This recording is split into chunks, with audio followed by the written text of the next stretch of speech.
देखिए भाई, आज का टॉपिक है माइक्रोवेव सीवेज ट्रीटमेंट। सीवेज क्या होता है?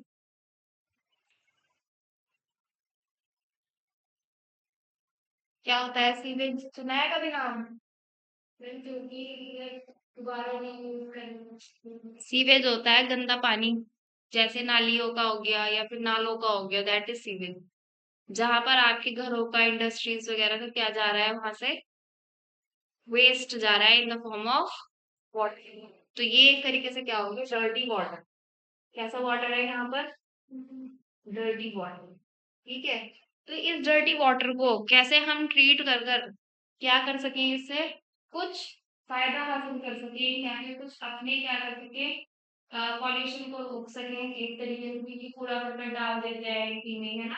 और क्या क्या डाल देते हैं, बताओ? और क्या क्या डाल देते हैं? कुछ भी डाल देते हैं मतलब इसमें। और कोई तो क्या करता है कि नाली या नालों पर बिठा कर ही छोटे बच्चों की क्या करा देता है, पॉटी वगैरह करा देता है। तो सब कुछ ही किस में जा रहा है, उसी चीजों में जा रहा है। अगर वही चीज ना हो तो बड़ी प्रॉब्लम हो जाएगी भाई, हमारे घरों में गंदगी क्या हो जाएगी, इकट्ठी हो जाएगी। दूसरी चीज बताओ। अब ये कहीं ना कहीं ये वाला सारा का सारा वेस्ट कहीं जा रहा है ना, इकट्ठा हो रहा है जाकर। तो वहां भी आसपास क्या हो जाएगा, पॉल्यूशन हो जाएगा। जिसकी वजह से क्या कह सकते हैं हम, एक तरीके से इंसानों को ही क्या होगा, सफर करना पड़ेगा, है ना? तो यहाँ पर क्या होती है, इसके अंदर कुछ फिजिकल और ऑर्गेनिक इम्प्योरिटीज होती हैं। इम्प्योरिटीज क्या होती हैं? इम्प्योरिटीज मतलब ऐसी कोई चीजें जो क्या कर रही हो, नुकसान पहुंचाने का काम कर रही हो, जैसे पॉल्यूशन कर रही हो, इम्प्योरिटीज। तो समझ में आया ना? कोई प्योरिटीज, भाई कोई प्योरिटी वाली चीज है, प्योर चीज है, तो वो क्यों ही नुकसान पहुंचाएगी, है ना? है ना भाई? क्यों ही नुकसान पहुंचाएगी? इम्प्योरिटीज में भी यहाँ पर फिजिकल इम्प्योरिटीज में कूड़ा करकट मोटा मोटा जो होता है, लाइक चिप्स वगैरह के रैपर्स, कुछ भी पॉलिथीन के उसमें, या कपड़ा फेंक देते हैं कुछ भी गंदा सा। और ऑर्गेनिक वेस्ट में क्या हो जाएगा, जैसे कि फ्रूट वेजिटेबल के क्या हो जाते हैं, पील्स हो जाते हैं, स्किन होती है उनकी, छिलक होते हैं जो, वो डाल देते हैं। तो वो सब ऑर्गेनिक वाली चीजें आ जाएंगी। ठीक है। अब इनसे क्या किया जाता है, इनसे भी हम क्या कर सकते हैं, इस वेस्ट में से कुछ ऐसी चीजें निकाल सकते हैं जो हमारे ही आगे बेनिफिशियल होती है, कुछ पर्टिकुलर चीजों में। जैसे कि खेतों में डाला जाता है एज अ मैन्योर, खाद की फॉर्म में क्या डाला जाता है, खेतों में डाला जाता है। ठीक है। तो अब यहाँ पर हम क्या करेंगे, सीवेज ट्रीटमेंट का, यहाँ पर अब हम क्या करेंगे भाई, ये जो सीवेज ट्रीटमेंट है, ये किस तरीके से इसका ट्रीटमेंट हो रहा है, कितने सेक्शंस में हो रहा है वो देखेंगे। वैसे होता 3 सेक्शंस में, लेकिन आप क्या पढ़ेंगे, 2 ही सेक्शंस में पढ़ेंगे इसको। एक तो कौन सा, फिजिकल प्रोसेस में, जिसको हम क्या बोलेंगे, फिजिकल ट्रीटमेंट, क्या बोलेंगे? दूसरा कौन सा होगा, बायोलॉजिकल ट्रीटमेंट, क्या होगा? हम्म,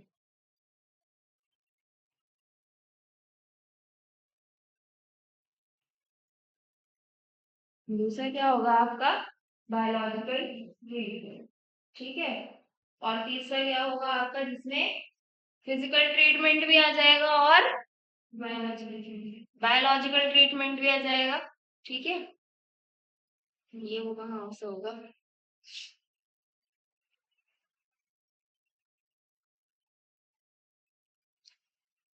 हम्म।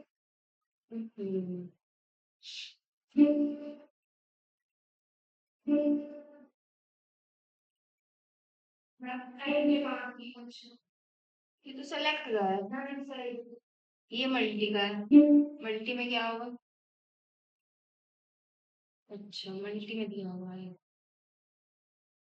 देखना दिख रहा है इतना।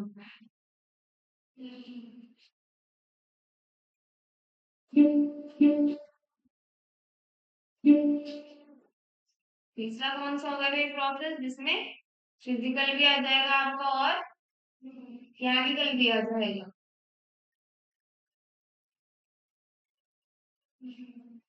तो इनके एक तरीके से एक एक और नाम हो जाएंगे। ठीक है, कौन कौन से? जैसे कि प्राइमरी ट्रीटमेंट कौन सा हो जाएगा? 1 डिग्री लगा दिया मैंने, दैट मीन्स प्राइमरी। दूसरा क्या हो जाएगा भाई? Secondary treatment. तीसरा क्या हो जाएगा भाई? Tertiary treatment. क्या हो जाएगा?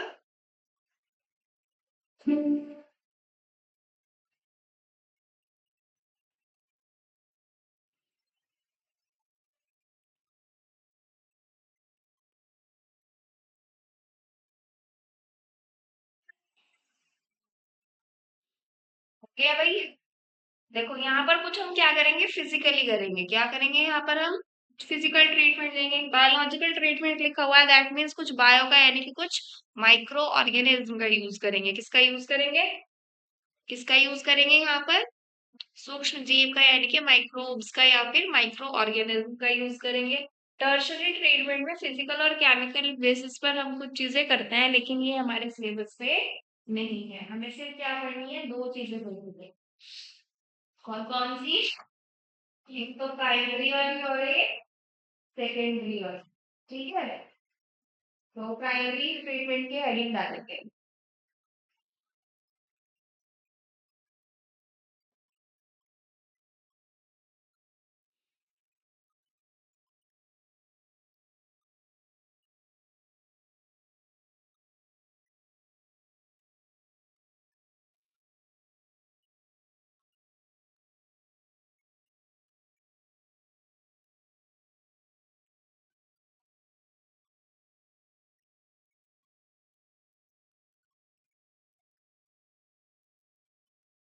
ठीक है,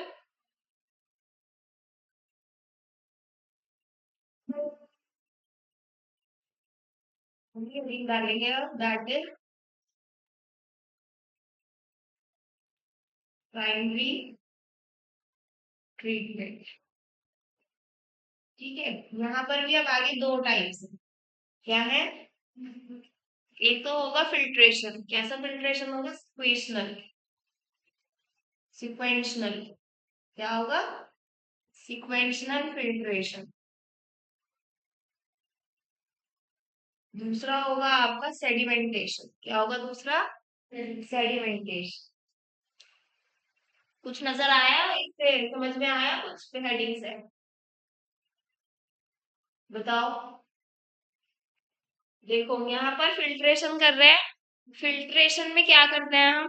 एक बीकर लेते हैं, एक दूसरा बीकर जिसमें इम्प्योरिटीज वगैरह सब कुछ है। फिल्टर पेपर लगा देते हैं और उसको उसमें डाल देते हैं। तो फिल्टर पेपर के ऊपर कैसी चीज आ जाती है? जो सॉलिड होती है। जो कैसी होती है? जो उस फिल्टर पेपर के आर पार ना जाए। और आर पार क्या चला जाता है? पानी। जिसकी वजह से फिल्ट्रेशन की प्रोसेस की वजह से वो गंदा पानी क्या हो जाएगा? साफ हो जाए। लेकिन अब जो उसमें मोटा मोटा कूड़ा था, सिर्फ वही फिल्टर पेपर पे रह जाएगा। सपोज करो कोई काला सा या पीला सा क्या है, पानी है, तो वो तो नहीं साफ होगा भाई। एक हद तक हो जाएगा साफ, लेकिन पूरा कंप्लीटली क्लीन वाटर नहीं होगा। या हो जाएगा? नहीं ना। फिर वो जो क्लीन वाटर है ना, उसमें से भी हम मिट्टी के है, सपोज करो किसी चीज में ना क्या है, पानी में, उसमें मिट्टी है। मिट्टी है, थोड़े थोड़े से बड़े बड़े से पत्थर है। और क्या है? पत्ते डाले हुए हैं सपोज करो। तो जो पत्ते और बड़े बड़े मोटे मोटे क्या होंगे, पत्थर हो जाएंगे, वो तो ऊपर ही रह जाएंगे। लेकिन नीचे क्या चला जाएगा? पानी। अब सपोज करो वो पानी भी कैसा है? मिट्टी वाला पानी है। तो सपोज करो कुछ मिट्टी के पार्टिकल्स ऊपर ही रह गए, लेकिन कुछ नीचे आ गए। अब उससे क्या होगा? वो सेडिमेंटेशन में जाएगा। फिर थोड़ी देर अगर हम उसको अनडिस्टर्ब छोड़ देंगे, बिना हिलाए डुलाए, उस पानी की ग्लास को या बीकर को छोड़ देंगे, तो जो मिट्टी होगी वो नीचे बैठ जाएगी। जो मिट्टी होगी वो क्या हो जाएगी? नीचे बैठ जाएगी।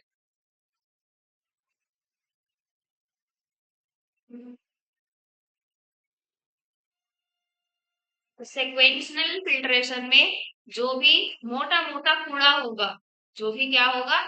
मोटा मोटा कूड़ा होगा, और वो जो तैर रहा होगा, वो कौन सी चीजें तैर रही है? कागज वाली तो सॉफ्ट हो जाती है। प्लास्टिक के रैपर्स तैरते रहते हैं। बड़े बड़े नालों में देखा होगा आपने, या नालियों में देखा होगा, है ना?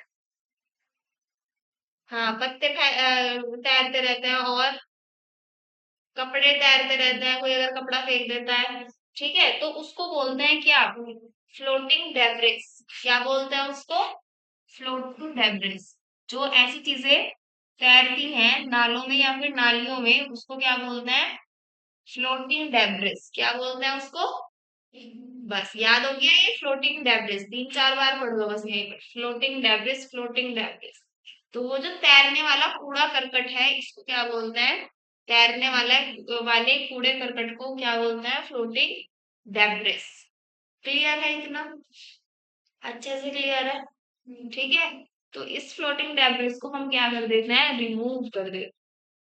क्या कर देते हैं? रिमूव कर देते हैं। सपोज करो, इतना सपोज करो हमने क्या लिया हुआ है, ये गंदा पानी लिया हुआ है और यहाँ पर ये चीजें तैर रही हैं। इसको हम रिमूव कर देंगे तो हमारे पास कैसी चीजें आ जाएंगी फिर? कैसी चीजें आ जाएंगी भाई हमारे पास से? वो मोटा मोटा जो कूड़ा था वो हटके क्या रह गया? अब हमारे पास जो वाटर है, गंदा पानी है, वो रह गया। अब सपोज करो यहाँ पर इम्प्योरिटी है। क्या है? मैं बना देती हूँ इम्प्योरिटी। सपोज करो ये क्या है? इम्प्योरिटी। ठीक है। अब देखो क्या होगा, इसमें सेडिमेंटेशन में क्या हो जाएगा? सेटल डाउन हो जाएगी चीजें। क्या हो जाएगी? सेटल डाउन मतलब नीचे बैठ जाएंगी। क्या हो जाएंगी?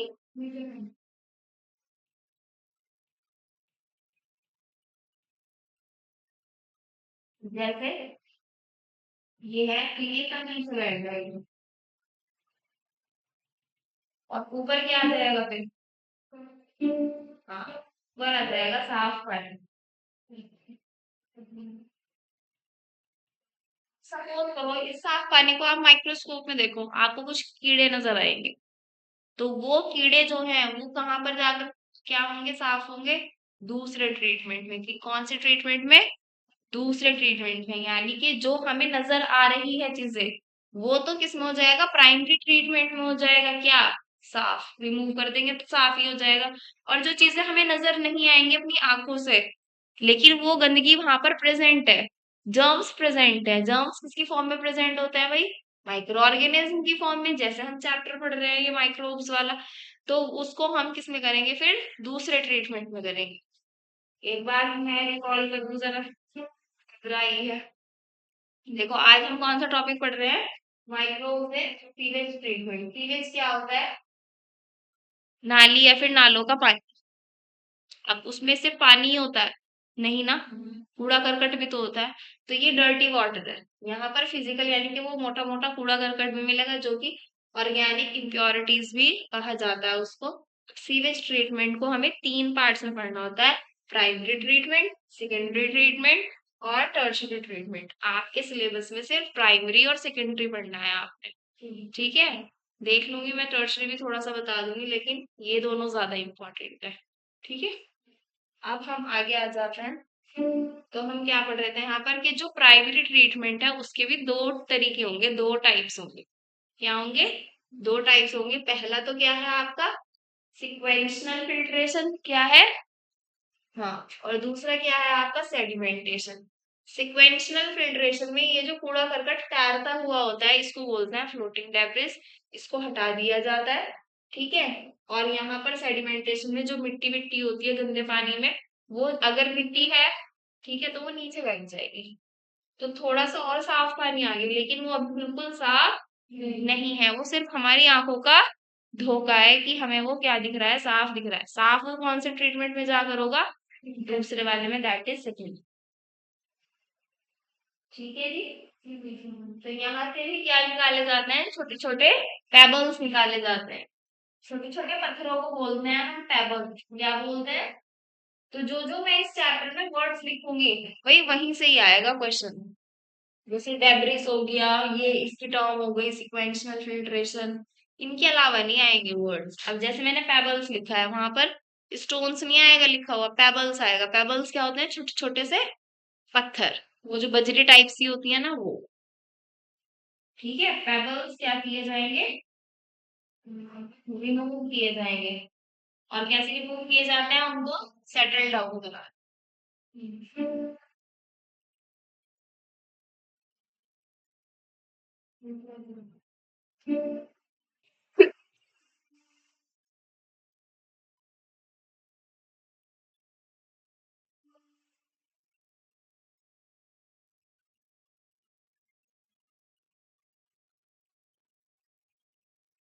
ये वाला बोर्ड बहुत दिक्कत करता है।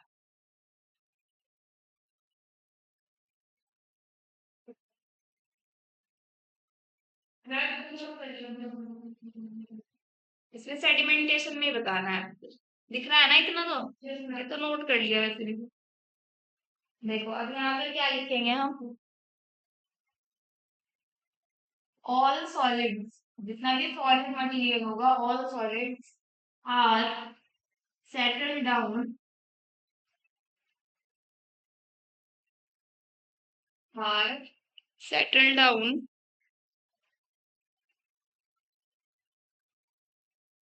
called primary sludge, called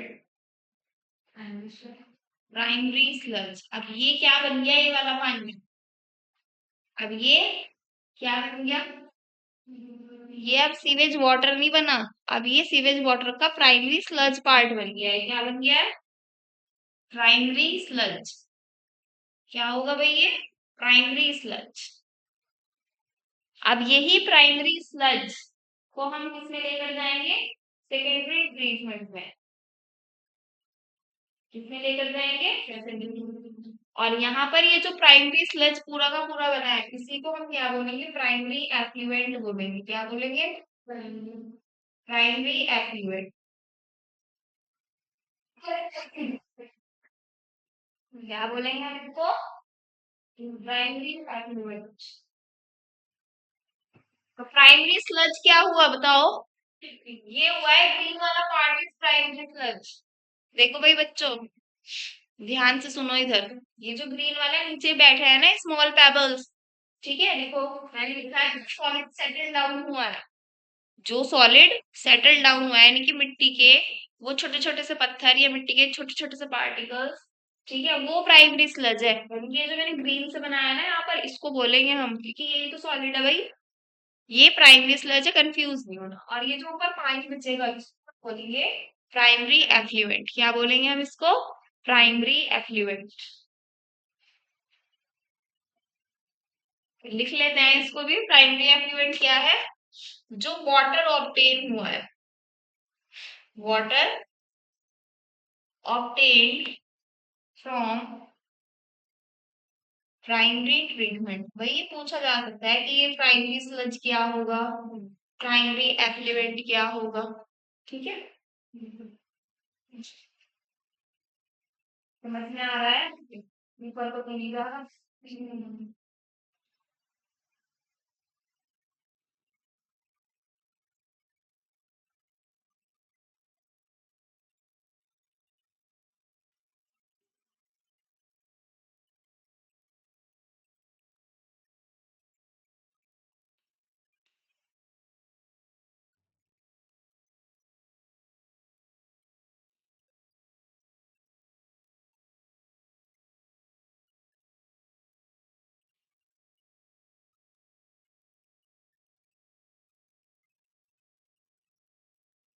ये ना, अब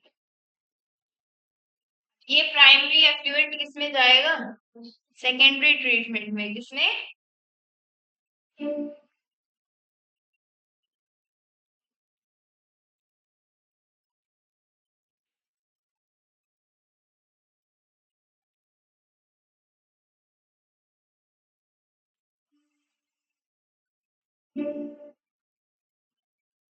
देखो अब बड़े बड़े क्या होंगे? Large aeration tank. क्या होंगे?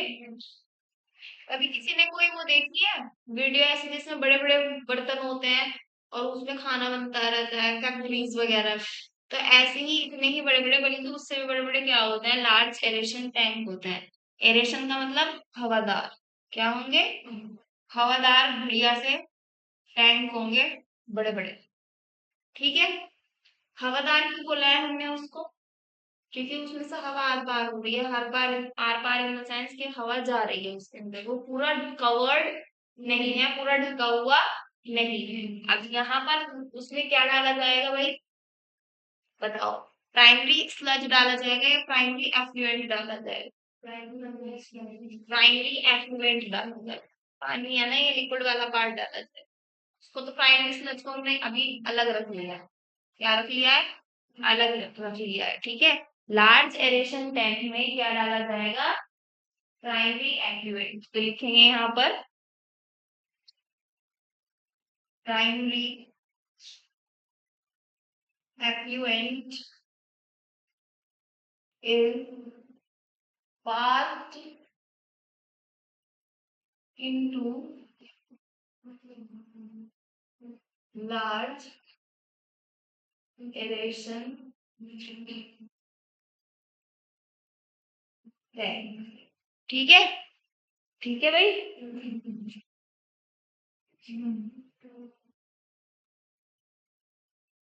अब देखो हवा में क्या क्या चीजें होती है, बिल्कुल लॉजिक लगा कर करना है। हवा में क्या क्या चीजें होती है? खतरनाक हवाई होती है, क्या पूछ रहे हो आप? है हवाई तो होती है, और क्या होता है भाई? कुछ जर्म्स भी तो होते हैं, इनके माइक्रो ऑर्गेनिज्म भी तो होते हैं। तो कुछ क्या होंगे? एरोबिक बैक्टीरिया होंगे। क्या होंगे? या फिर भाई एरोबिक माइक्रोब्स होंगे। हमने लिख लिया है यहाँ पर एरोबिक बैक्टीरिया। क्या लिख लिया है हमने? Aerobic bacteria. जो कैसे होता है मुझे बताओ, ये एरोबिक बैक्टीरिया ऑटोट्रॉफिक होते हैं या हेटेरोट्रॉफिक होते हैं? बताओ भाई गर्ल्स। जो हवा में प्रेजेंट बैक्टीरिया होते हैं, एरोबिक बैक्टीरिया होते हैं, वो अपना न्यूट्रिशन खुद बनाते हैं या कहीं और से लेते हैं? यानी कि ऑटोट्रॉफिक होंगे या हेटेरोट्रॉफिक होंगे? Very good. क्या होंगे? हेटेरोट्रॉफिक। ये भी क्वेश्चन आ, ठीक है। कैसे बैक्टीरिया है ये? हेटेरोट्रॉफिक। अब देखो हवा आ रही है, आ रही है हवा, ठीक है। तो यहाँ पर हवा के साथ साथ ये एरोबिक बैक्टीरिया बहुत ज्यादा बल्क में आएंगे, मास में आएंगे। तो बहुत ज्यादा क्या लिखेंगे हम यहाँ पर इसको? Large masses of aerobic bacteria, जिसको हम क्या बोलते हैं? फ्लॉक्स बोलते हैं। क्या बोलते हैं? फ्लॉक्स। पूरे इसको मास को, इनके एरोबिक बैक्टीरिया के मास को क्या बोलेंगे? फ्लॉक्स। अच्छा ये क्या करेंगे इसमें? ये इसमें डिकम्पोजिशन का काम करेंगे। किसका काम करेंगे? डिकम्पोज ही तो करेंगे यहाँ पर चीजों को आकर। और डिकम्पोज डिकम्पोज जब ये करेंगे तो ये डिकम्पोजिशन कर क्यों रहे हैं? वहां से न्यूट्रिशन ले रहे हैं अपना। क्या ले रहे हैं? तो जहां पर अब कोई पर्टिकुलर ऑर्गेनिज्म न्यूट्रिशन लेता है, वहां पर उसकी संख्या कम होती है या फिर और बढ़ती है? और बढ़ेगी। तो ये मल्टीप्लाई होते रहेंगे, ग्रो होते रहेंगे अच्छे से। अच्छा इनके साथ साथ आपके फंगस भी होते हैं। क्या भी होता है? फंगस भी होते हैं, ठीक है। तो ये क्या काम करते हैं बाय, देखो यहाँ पर फंगस भी आ गया, एरोबिक बैक्टीरिया भी आ गया, दोनों ही क्या है? लिविंग ऑर्गेनिज्म है ना। तो बायोलॉजिकल ट्रीटमेंट हो गया। सेकेंडरी ट्रीटमेंट को हम बायोलॉजिकल ट्रीटमेंट क्यों बोलते हैं? हो गया ना क्लियर? क्यों बोल रहे हैं? क्योंकि यहाँ पर बैक्टीरिया और फंगस आते हैं, इस पर अटैक कर रहे हैं और यहाँ से वो क्या कर रहे हैं? डिकम्पोजिशन कर रहे हैं, ठीक है। तुरंत तो न्यूट्रिशन ये है, लेकिन हमें क्या पहुंचाना है यहाँ पर? फायदा पहुंचा रहे हैं। क्या कर कर? डिकम्पोजिशन कर, ठीक है। अब ये मतलब कि पूछ लेना कि मैम डिकम्पोजिशन करके हमारा फायदे खत्म हो जाएंगे। बताया नहीं है तो? नहीं पता तो बताओ। किस तरह बताएगा? चलो मुझे बता दो।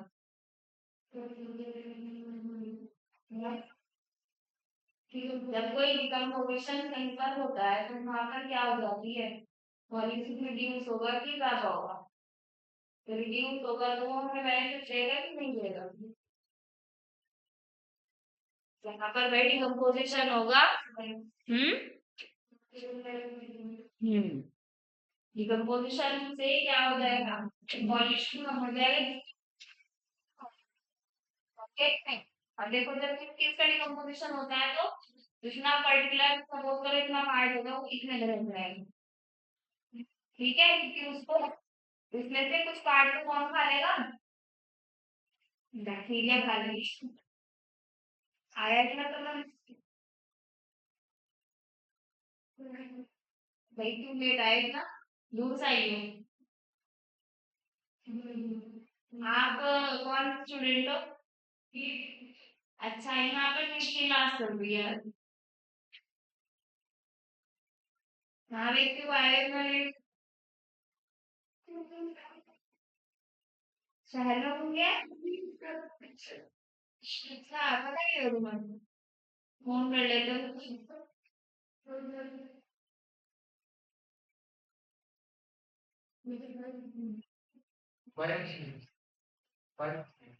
नहीं, इसके बाद से फिर सो। फिर आपको घुमा जाना है। विकास को मैसेज मिलेगा। ग्रुप में मैसेज मिलेगा।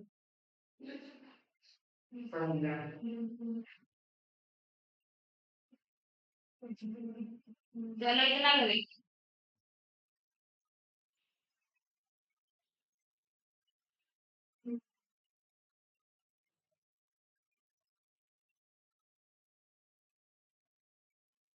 बताओ क्या होगा, रिड्यूस हो जाएगा क्या चीज आपकी?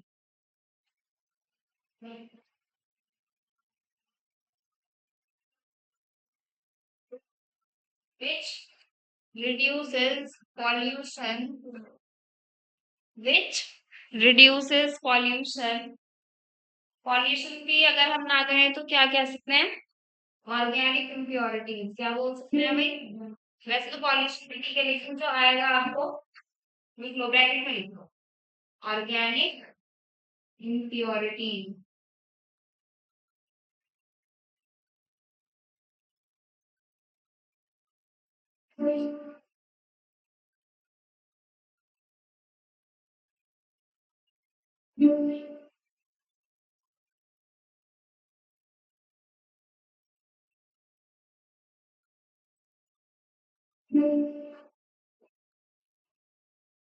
ठीक है भाई, आपने बीओडी पढ़ी होगी, फुल फॉर्म क्या होती है इसकी?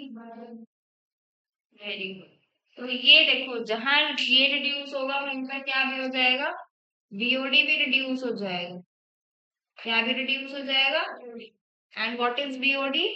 बीओडी इज बायो केमिकल, इधर लिख देंगे मैं, ठीक है?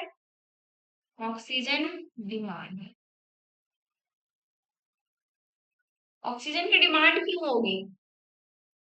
Who will tell? क्यों होगी ऑक्सीजन की डिमांड?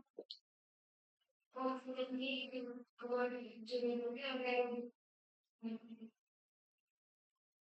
होंगे ज्यादा होगी भाई, जितनी ज्यादा डिमांड होगी ऑक्सीजन की उतनी ही ज्यादा क्या होगी?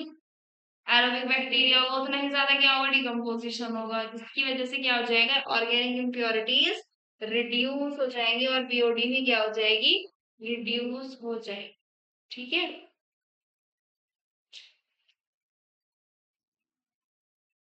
इसको बायोकेमिकल ऑक्सीजन डिमांड भी बोलते हैं या बायोलॉजिकल ऑक्सीजन डिमांड भी बोलते हैं, लेकिन जो प्रॉपर फॉर्म दी है वो बायोकेमिकल वैल्यू, फिर बायोलॉजिकल भी बोलते हैं, क्या भी बोलते हैं।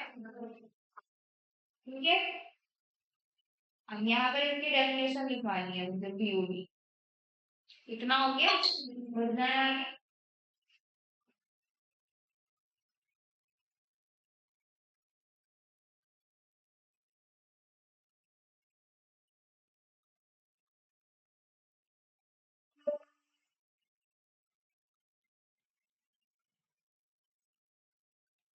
Top reason required to degrade or remove, to degrade or remove organic impurities,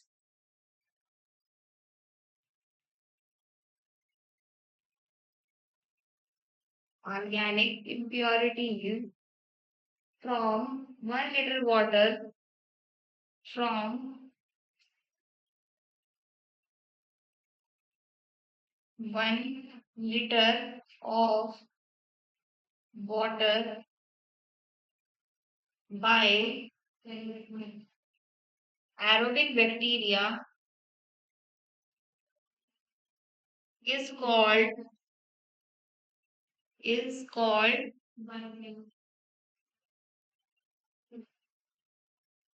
biochemical or biological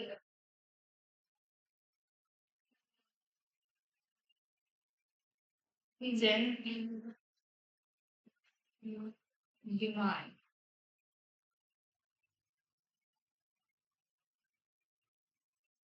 ठीक है, ठीक है भाई। फॉर्मूला क्या होगा बताओ इसका, अगर हम फॉर्मूला देखें तो वो क्या होगा किसके, इनवर्सली प्रोपोर्शनल होगा प्योरिटी ऑफ वाटर के। अगर बीओडी ज्यादा होगी तो उतनी ही कम प्योरिटी होगी किसकी, वाटर। अगर बीओडी, पानी की बीओडी ज्यादा होगी तो उतनी ही प्योरिटी होगी किसकी, ऑक्सीजन की, कैसी होगी, कम होगी। अब अगर कहीं किसी नाले का हमें क्या निकालना है, क्या निकालना है किसी नाले का, कि वो पॉल्यूटेड कितना है या वो पॉल्यूटेड है भी या नहीं है, तो हम बीओडी का मेजरमेंट लेते हैं। कैसे निकालते हैं, हम बीओडी से निकालते हैं। अगर बीओडी की वैल्यू क्या आएगी, ज्यादा आएगी, ठीक है, तो वहां पर प्योरिटी क्या है, शुद्धता पानी की कैसी है, कम है। और अगर बीओडी की वैल्यू कम आती है दैट मीन्स वो कम पॉल्यूटेड है, दैट मीन्स वो कम पॉल्यूटेड है। ठीक है, क्या है कम polluted, particular water, water bodies में तो वाटर वाटर नहीं हम बोल सकते हैं, सीवेज वाला पानी। जैसे ये हमारे को ऑटोमेटिक बोल रहा है ना, ये सुनील का होगा समझे, जो रिएक्ट करता है वो क्या करता है, उसको क्या है, वो खाने वाला है, लेकिन पहले हमने थोड़ा सा प्रैक्टिस करेंगे क्या करती है, सीक्वेंस वो भी मशीन करती है, वो भी क्या करती है, मशीन करती है। मोटा मोटा जो कूड़ा करकट होता है वो उठाने का काम कौन करता है, मशीन। वरना तो बेरोजगारी इतनी है कि कुछ लोग क्या करते रहते हैं, कूड़े में से कुछ कुछ चीजें उठाते रहते हैं ना, they are called rag pickers. क्या बोलते हैं उनको, लिख लो ये, इंग्लिश का वर्ड है रैग पिकर।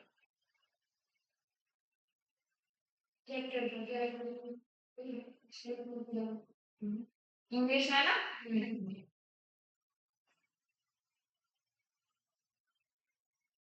इस फॉर्मूले के पास लिख लेना, dirty water has, dirty water has more BOD। और क्लीन वाटर के पास कैसा होगा भाई, clean water has less BOD। आपको समझ में आ गया क्वेश्चन कैसे कैसे आ सकता है यहाँ से, फुल फॉर्म सबसे पहले, दूसरी डेफिनेशन, तीसरा ये फॉर्मूला, चौथी चीज क्या आ जाएगी, ये वाली स्टेटमेंट लिखी गई है, या आपको कंफ्यूज कर देंगे हम इस फॉर्मूले के बेसिस पर। ऊपर वाली स्टेटमेंट्स कहीं गलत लिख देंगे कहीं ठीक लिख देंगे, तो आपको वो क्या करनी पड़ेगी, एनालाइज करनी पड़ेगी। ठीक है, आगे बात करेंगे। ये थोड़ा बायोलॉजिकल ट्रीटमेंट, ये जो सीधा सीधा सा हमने लिख दिया है, ये होता कैसा है वो देखें।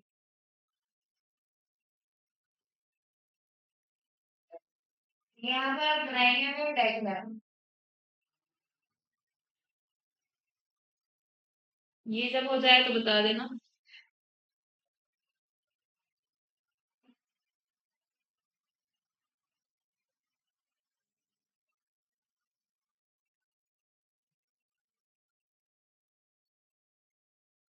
कितना जल्दी क्यों आ गई,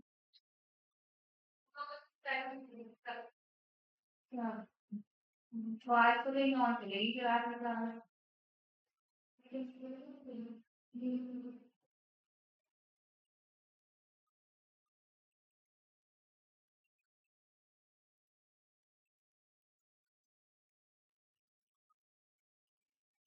कोई नहीं, बैठे रहिए।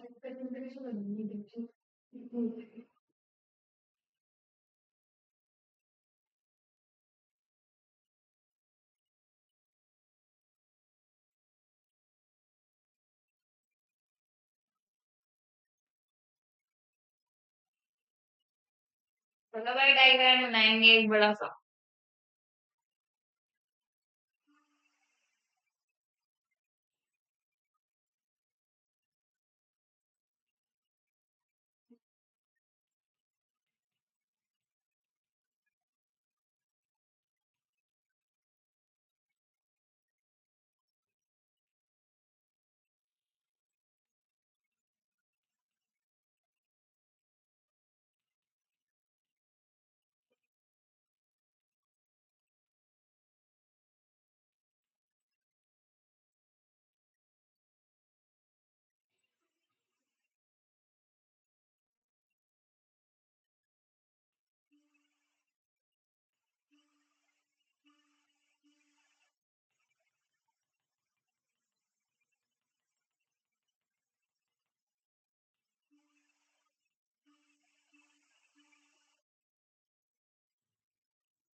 देखो भाई,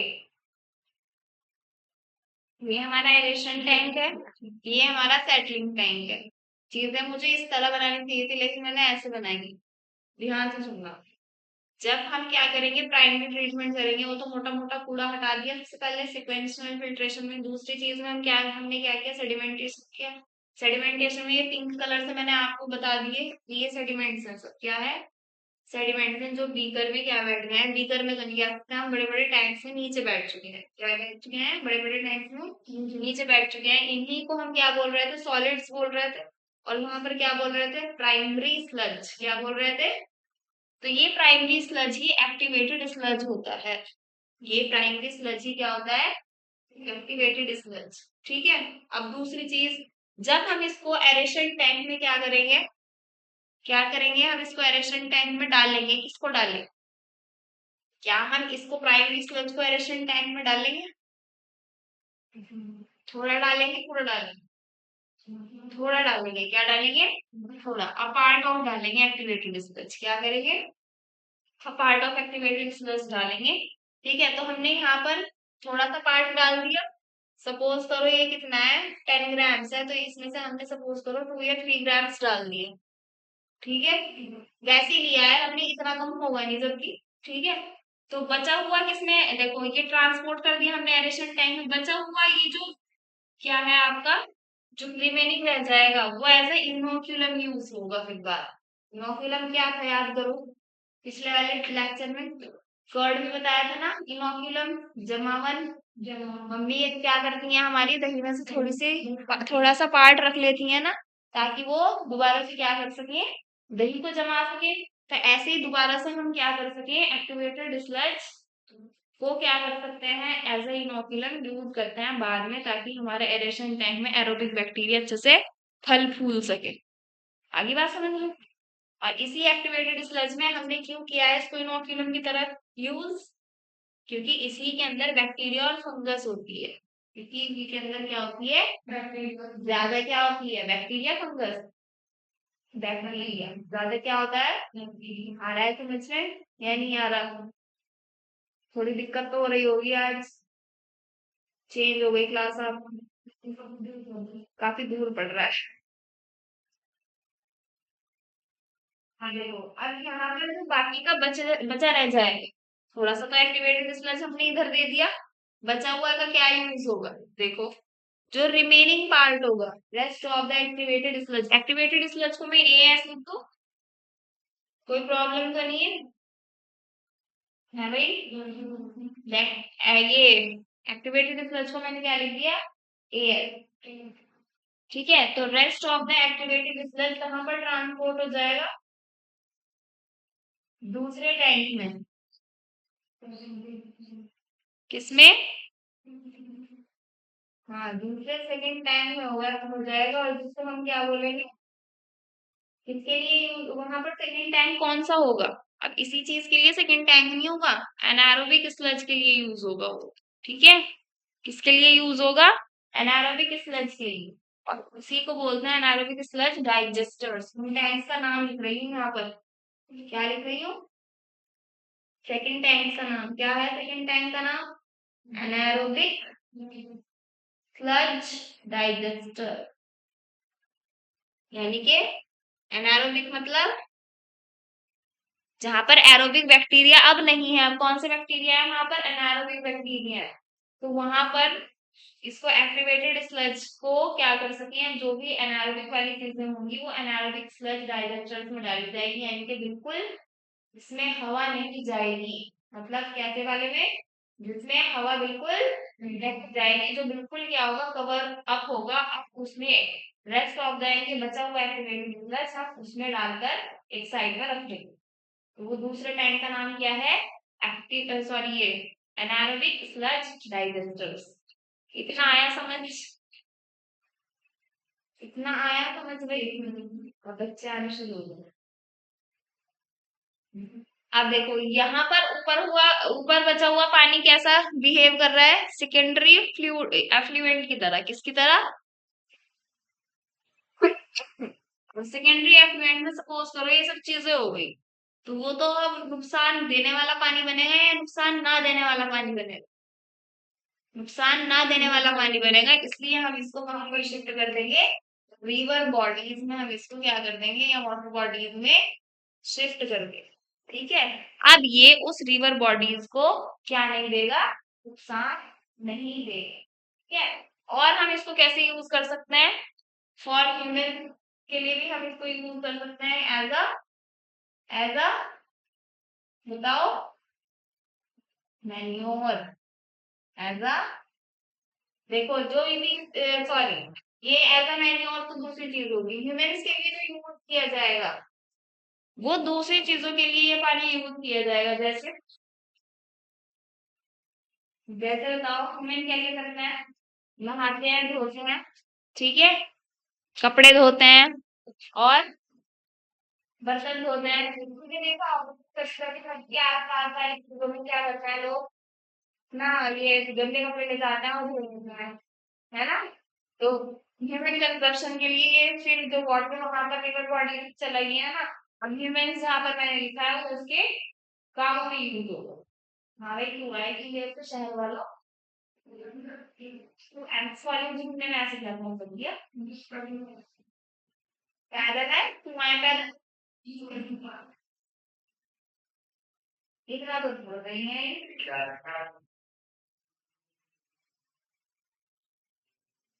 क्या करो,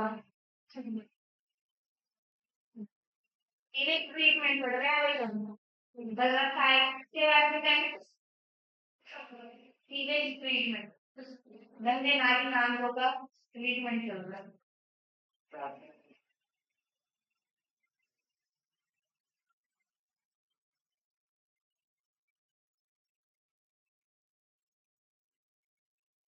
और देखो एज अ मैन्योर भी यूज किया जाता है, तो एज अ मैन्योर ये चीजें नहीं, ये वाली चीजें यूज होती है, इसलिए यहाँ पर ये पॉइंट हम रब कर देंगे।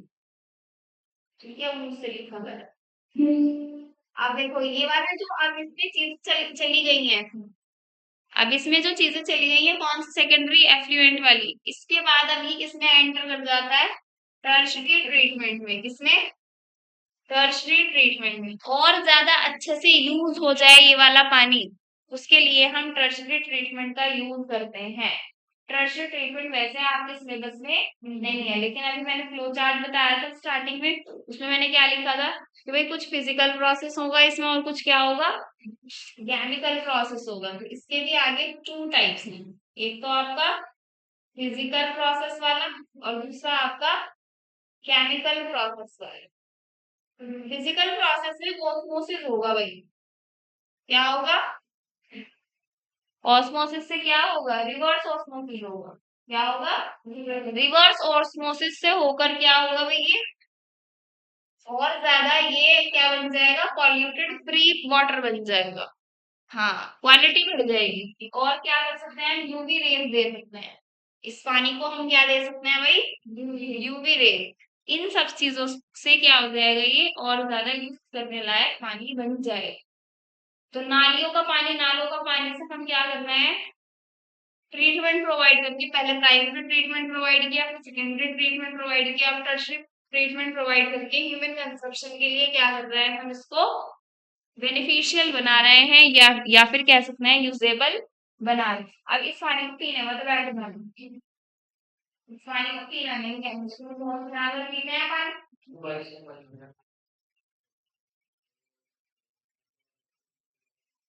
हम्म।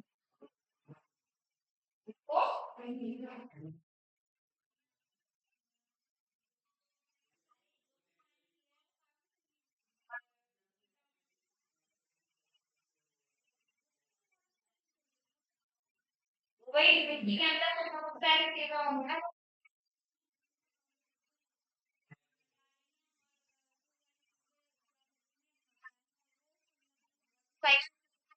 पड़ी होगी आपने, जो वाटर बॉडी है वो वहां से इवेपोरेट होकर क्लाउड में है, क्लाउड से फिर बारिश हो रही है जमीन पर, और उसमें भी तो वो जमीन पर बारिश जो हो रही है, सपोज करो जैसे इसमें बोला बड़े बड़े से क्या है, गड्ढे हैं, तो वो डीप डाउन अंदर से क्या जा रहा है, रास्ता बना बनाकर उसी वाटर बॉडी में जा रहा है। और कहीं पर ऐसे इकट्ठा हो रहा है जहां से हम क्या ले रहे हैं, अंडरग्राउंड से वाटर ले रहे हैं पीने के लिए। तो ये पूरा एक सिस्टम चल रहा है जमीन के अंदर भी, मिट्टी के अंदर।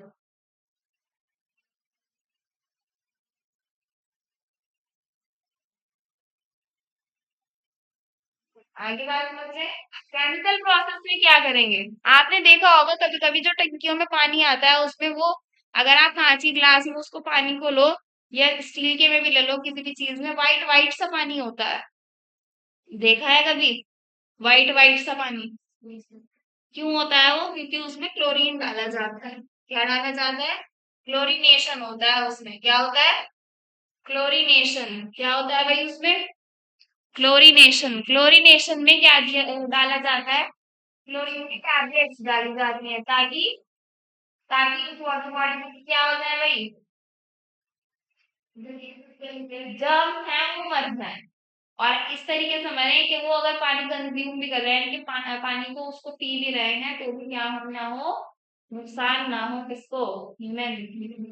तो जब भी आप ये जैसे कहीं खुदाई वुदाई चलती है और पानी का पाइप फट वट जाता है, ठीक है, या पानी की पाइप की मरम्मत होती है, उसके बाद जो पानी आता है वो व्हाइट व्हाइट सा पानी आता है, तो वो क्यों डाला जाता है, वो व्हाइट व्हाइट सा पानी क्यों आता है, क्योंकि उसमें क्लोरीनेशन हुआ हुआ होता है। क्या होता है, उसमें क्लोरीनेशन हुआ हुआ होता है। क्या होता है, क्लोरीनेशन में क्या होता है, क्लोरीन की टैबलेट्स डाली जाती है बहुत लार्ज पानी के अंदर, ताकि जर्म्स क्या हो जाए, मर जाए, ताकि क्या हो जाए, जर्म्स मर जाए।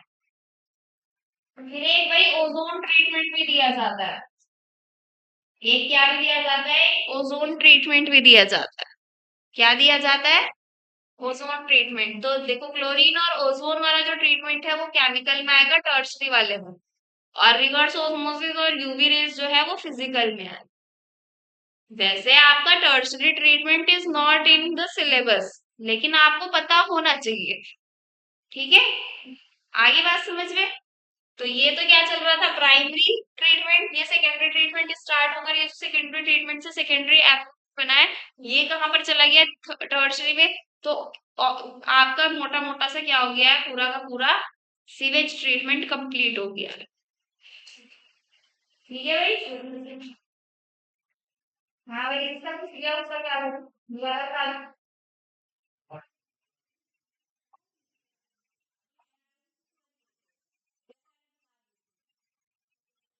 पहले मैं बता देती हूँ दोबारा से।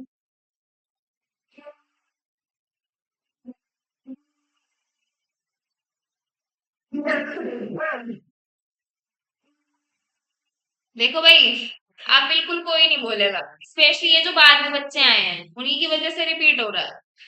सीवेज क्या है आपका, गंदे नाली या नालों का पानी, that is dirty water. Physical, ये फिजिकल और ऑर्गेनिक, उसमें क्या होंगी, इम्प्योरिटीज होंगी। तीन टाइप्स में आपकी डिवाइडेड होगा, प्राइमरी, सेकेंडरी, टर्शरी ट्रीटमेंट में। ठीक है? प्राइमरी ट्रीटमेंट को फिजिकल ट्रीटमेंट कहते हैं, सेकेंडरी ट्रीटमेंट को बायोलॉजिकल ट्रीटमेंट कहते हैं, और टर्शरी वाले में फिजिकल और केमिकल दोनों की चीजें आ जाती हैं। ठीक है? अब फिजिकल ट्रीटमेंट यानी कि प्राइमरी ट्रीटमेंट में सिक्वेंशनल फिल्ट्रेशन करते हैं, यानी कि वो जो तैरते हुए कूड़ा करकट मोटा मोटा सा होता है, जैसे कुछ रैपर्स होते हैं प्लास्टिक के, ठीक है, पॉलिथीन होती है, या फिर कपड़े वगैरह होते हैं, वो जो तैर रहे होते हैं ना, उनको हटाया जाता है। तो उसको क्या बोलते हैं, तैरते हुए कूड़े करकट को फ्लोटिंग डेब्रिस। ठीक है? यहाँ से इस वाटर बॉडी में से हमने उसको हटा दिया।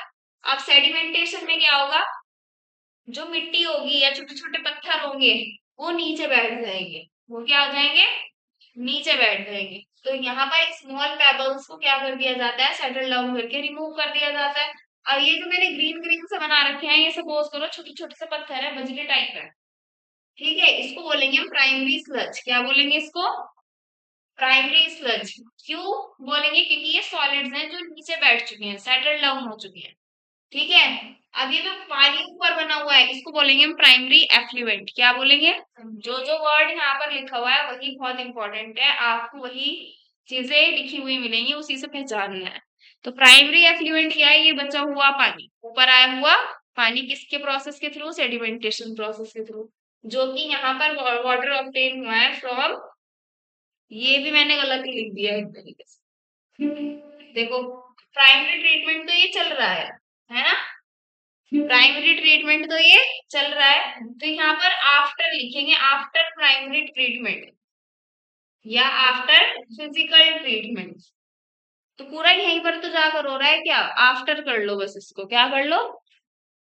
अब देखो, सेकेंडरी ट्रीटमेंट में क्या किया जाता है, बड़े बड़े एरेशन टैंक लिए जाते हैं। क्या लिए जाते हैं, बहुत बड़े बड़े एरेशन यानी कि हवादार टैंक लिए जाते हैं।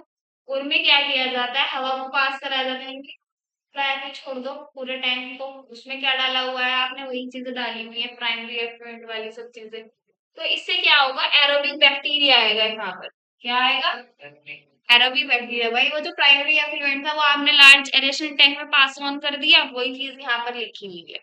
अब ये जो एरोबिक बैक्टीरिया है, ये कैसा होता है, हेटेरोट्रॉफिक इन नेचर होता है, यानी कि इसको अपना पोषण के लिए किसी और पर डिपेंडेंसी चाहिए। तो यहाँ पर जब हवा बहुत ज्यादा आएगी, क्योंकि बहुत बड़े बड़े टैंक हैं, अगर मैं इस हॉल के तीन पोर्शन कर दूं, तीन पार्ट कर दूं, तो इतने बड़े बड़े टैंक होते हैं। क्या होते हैं, इतने बड़े टैंक्स होते हैं। ठीक है? तो उनको हम बोलते हैं large aeration tank. Large aeration tank, aeration मतलब हवादार। तो यहाँ पर एरोबिक बैक्टीरिया भी क्या हो जाएगा, बहुत ज्यादा मासेस में आ जाएगा। उसी को हम क्या बोल रहे हैं, फ्लॉक्स। क्या बोल रहे हैं, फ्लॉक्स। अब ये क्या काम करता है, डिकम्पोजिशन का काम करता है इसके अंदर। अच्छा, इसके साथ साथ कुछ एलिमेंट्स इसके भी होते हैं, फंगस भी होता है, लेकिन बैक्टीरिया ज्यादा होगा, बैक्टीरिया ज्यादा होगा। तो यहाँ पर हमें क्या मिलता है, कि यहाँ पर आप इस इन दोनों की वजह से डिकम्पोजिशन हुआ, डिकम्पोजिशन की वजह से पॉल्यूशन कम हो गया, क्योंकि उन्होंने अपना खाना ले लिया। तो यानी कि उन्होंने जब अपना खाना लिया, बहुत कॉम्प्लेक्स वाली चीज को सिंपल में तोड़ दिया, दैट इज डिकम्पोजिशन। तो जब वो तोड़ेंगे तो क्या करेंगे, हमें कैसा मटेरियल मिलेगा, इनऑर्गेनिक मटेरियल। जो कि इतना हार्मफुल नहीं होता है जितना ऑर्गेनिक इम्प्योरिटीज हार्मफुल होगी। तो जिसकी वजह से पॉल्यूशन या फिर हम क्या कहेंगे, ऑर्गेनिक इम्प्योरिटीज रिड्यूस हो गई, क्या हो गई, और जिसकी वजह से बीओडी भी आपका रिड्यूस हो गया। What is BOD? BOD is biochemical oxygen demand, biochemical oxygen demand. अब इस बीओडी के बारे में हम पढ़ते हैं। ये बीओडी ही क्या है? अमाउंट ऑफ ऑक्सीजन रिक्वायर्ड, इतना अमाउंट ऑक्सीजन का जो हमें चाहिए, किसके लिए चाहिए है भाई? ऑर्गेनिक इम्प्योरिटीज को डिग्रेड या फिर रिमूव करने के लिए। ऑर्गेनिक इम्प्योरिटीज को डिग्रेड या फिर इम्प्रूव करने के लिए कितने लीटर ऑफ वाटर में से? 1 लीटर ऑफ वाटर, वाटर में से किसके थ्रू हो रहा है ये सब कुछ? एरोबिक बैक्टीरिया के थ्रू हो रहा है। इसी को हम क्या बोलते हैं? बायोकेमिकल या फिर बायोलॉजिकल ऑक्सीजन डिमांड। इतने में कोई प्रॉब्लम?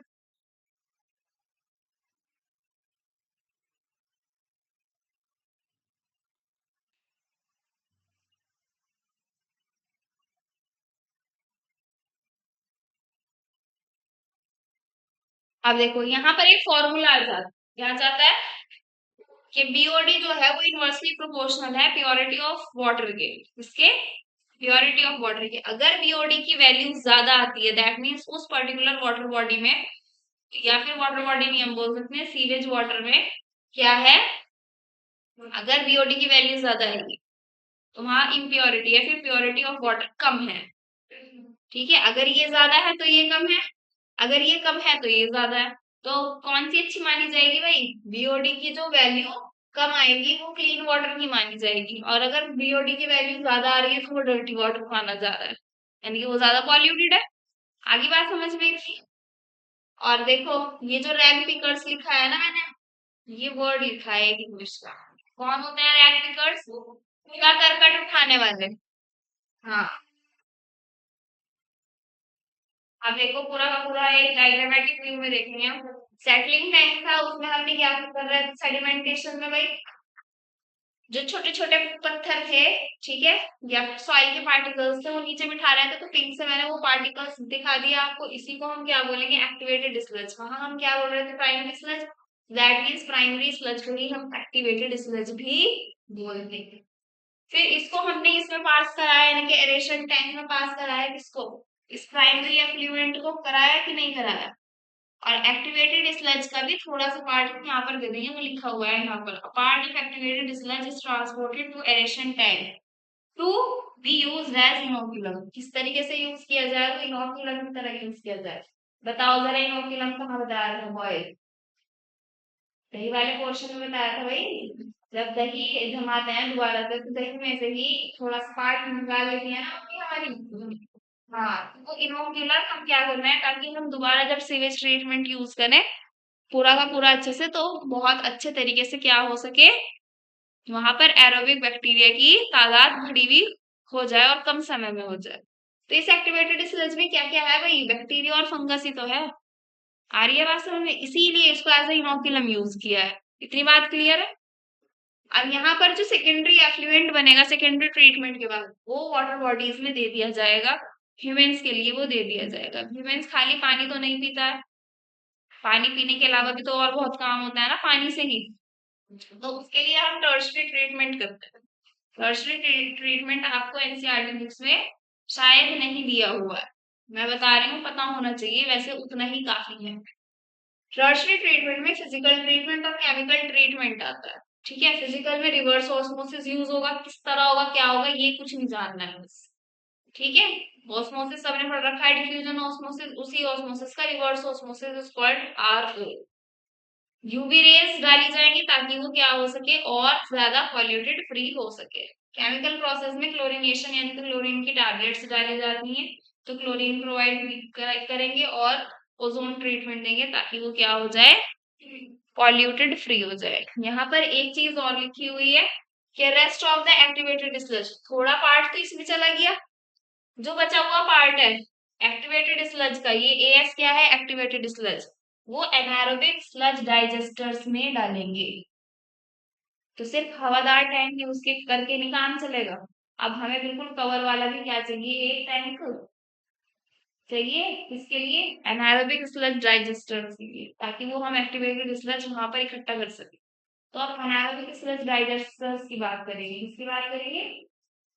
Anaerobic sludge digesters. करते हैं स्टार्ट।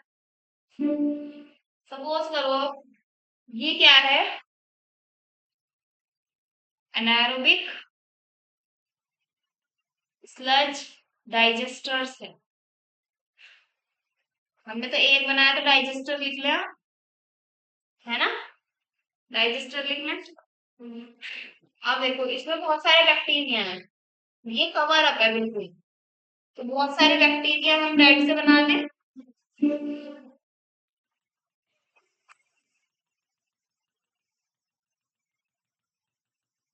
ये क्या प्रेजेंट है भाई? सारे के सारे एनारोबिक बैक्टीरिया। जब हवादार क्या होगा उसमें होगा तो एरोबिक बैक्टीरिया होगा, अदरवाइज क्या होगा भाई? एनारोबिक बैक्टीरिया होगा कि नहीं होगा? तो यहाँ पर क्या आने लगेंगे? एनारोबिक बैक्टीरिया आने लगेंगे और वो अगर नीचे जाते रहेंगे तो इसको हम क्या बोलेंगे? ये तो पहले से ही प्रेजेंट है वैसे भी, एक्टिवेटेड स्लज।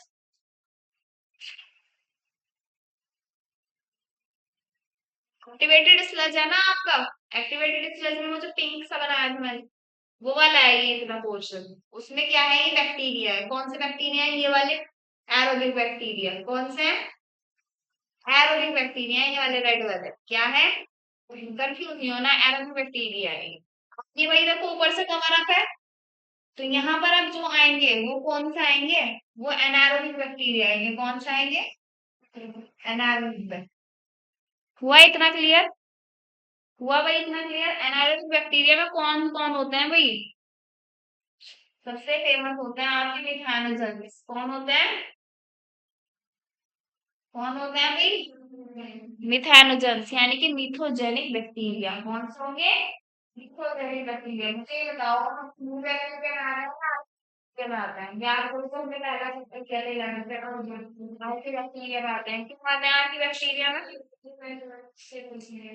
मीथेन गैस होती है ना इनमें बहुत ज्यादा। कहाँ पाए जाते हैं ये भाई? गोबर में, या फिर क्या कह सकते हैं हम, ल्यूमेन ऑफ कैटल में, ruminant एनिमल्स। ठीक है, आ गया यार? मुझे क्या करते हैं, 2 बार अपना खाना मुंह में लाते हैं, है ना? कौन लाते हैं? ruminant एनिमल्स की एग्जाम्पल बताओ मुझे। ruminant एनिमल्स के एग्जाम्पल। अरे वो तो उसके अंदर बैक्टीरिया प्रेजेंट है, तो एनिमल के नाम सुनते हैं मिथानोजन। ये जो ये मिथो मिथानोजेंस प्रोड्यूस कर क्या कहते हैं, कार्बोहाइड्रेट समथिंग क्या होगा? तो देखो मिथानोजेंस क्या प्रोड्यूस करते हैं? नाम में दिया हुआ है इनका क्या? Methane gas. क्या प्रोड्यूस करते हैं ये? और इसी मीथेन गैस को हम इस तरह से यूज करते हैं एज अ बायोगैस। यानी कि पानी को जो हमने फिल्टर आउट किया है वो तो हमने रिवर बॉडीज में छोड़ दिया, लेकिन हमारे पास बेचारा वो जो गंदगी वाली चीज थी, कौन सी? एनारोबिक स्लज डाइजेस्टर में दूसरे टाइम में हमने डाली थी, उसका भी हमने ट्रीटमेंट करके क्या कर दिया? मीथेन गैस प्रोड्यूस करा दी। और किस तरीके से प्रोड्यूस कराई है उसको? ताकि वो भी यूज हो जाए। कैसे? As a biogas. और आपने देखा होगा कि बहुत जगह पर बायोगैस का इस्तेमाल बहुत ज्यादा हो रहा है। किसके रिप्लेसमेंट में? एलपीजी के रिप्लेसमेंट। पहले क्या होता था, गोबर के उपलों से क्या बनाई जाती थी भाई? चूल्हे में डाल के वो क्या बनाई जाती थी? गोबर बनाया जाता था। फिर क्या आ गया? एलपीजी सिलेंडर आई है। लेकिन वो एलपीजी सिलेंडर भी क्या है? क्या देता है? गैस तो देता है, गैस की बनने से रोटी होती है, वो तो मैंने तरीके से क्या कर रही है हमें?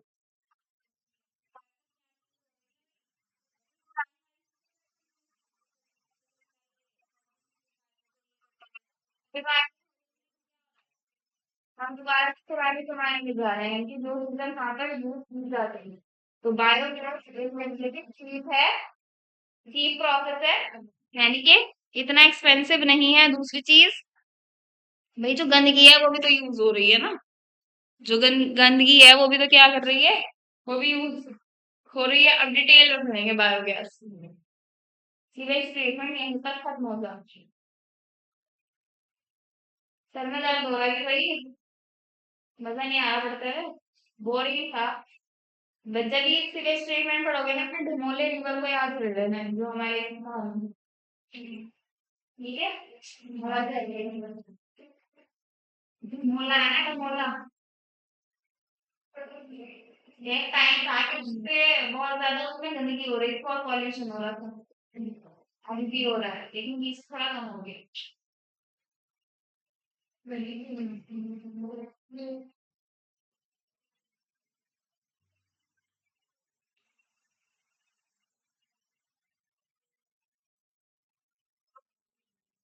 और जाए भैया आगे।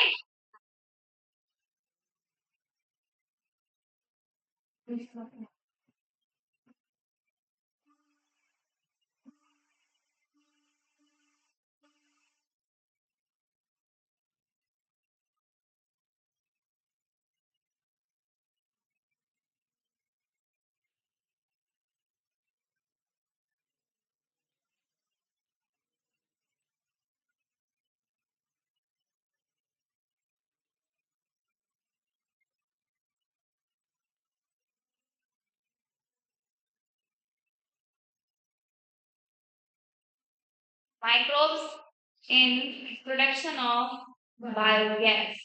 ठीक है, हम बायोगैस को और क्या कह सकते हैं भाई?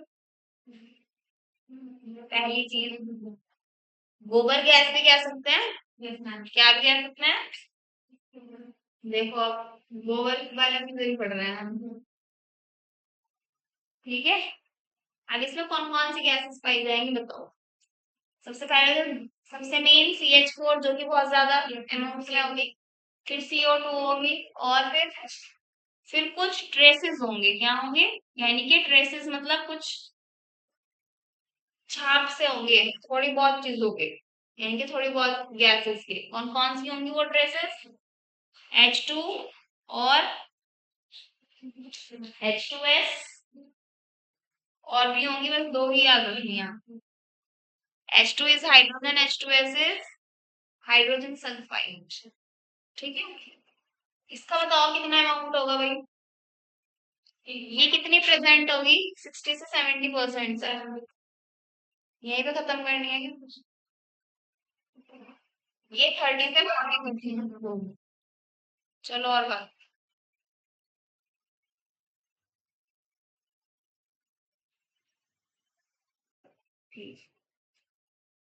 चलिए भाई, ये तो हो गया हमारा microbes in production of biogas में बायोगैस, गोबर गैस। क्लियर है? आगे बढ़ जाते हैं। चलिए दूसरा पढ़ेंगे बैक्टीरिया। बैक्टीरिया कौन सा प्रेजेंट होगा बायोगैस में? आर की बैक्टीरिया का प्रॉपर नाम? आर की बैक्टीरिया तो बहुत सारे होंगे जो गोबर गैस में पाया जाता है। बताया था ना, मिथेनोजेंस। कौन सा होगा? मिथेनोजेंस होगा ना, यानी कि मिथेनोजेनिक बैक्टीरिया। तो उससे ये जो मिथेनोजेंस है, ये कौन सी कैटेगरी को बिलोंग करता है? मिथानोबैक्टीरियम को। इसको मिथानोबैक्टीरियम को। एक और होता है मिथानोबैक्टीरियम और मिथानोकोकस। क्या होता है? तो अगर आपसे ऑप्शंस में ये दिया हुआ हो तो आप इसको टिक करेंगे, ये दिया हुआ हो तो इसको टिक करेंगे। ठीक है।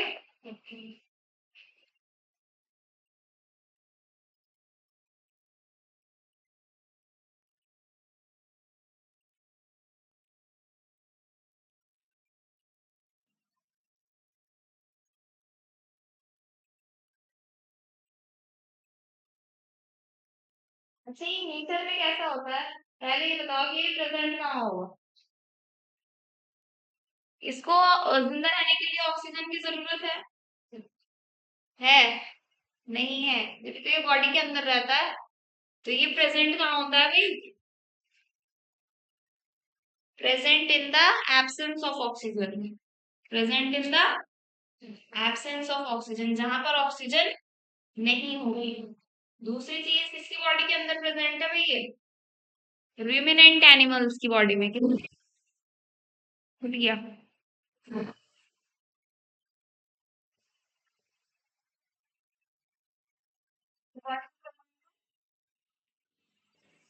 रिमेनेंट एनिमल्स बॉडी में, ठीक है। और उनकी बॉडी में कहाँ पर प्रेजेंट है बताओ? Present in the gut. गट किसे बोलते हैं? गट, ये जो हमारा डाइजेशन वाला रीजन होता है ना, इंटेस्टाइन वाला, gut of ruminant animals, gut of ruminant animals। Example बता दो ruminant animals के। कैटल होगा, क्या होगा? कैटल में क्या क्या आ जाएगा? काऊ बफेलो वगैरह आ जाएगा, ठीक है। तो देखो, एक तो कैटल खुद ही क्या है? लिविंग ऑर्गेनिज्म है। दूसरा लिविंग ऑर्गेनिज्म कौन है? मिथेनो बैक्टीरियम है ना। तो दोनों लिविंग ऑर्गेनिज्म है और दोनों साथ रह रहे हैं, तो सिम्बायोटिक रिलेशनशिप में आ गए या नहीं? या फिर किसमें आ गए? सिम्बायोटिक एसोसिएशन में। किसमें आ गए भाई? Symbiotic association. अब ये रिमेनेंट एनिमल्स ही गट में क्यों प्रेजेंट होंगे? कभी सोचा है इस चीज को? देखो, कैटल है, कैटल में कौन कौन आ जाएगी? काऊ बफेलो आ जाएगी। जरा बताओ ये क्या होगी? हर्बीवोर से, कार्निवोर से, ओमनीवोर से क्या है?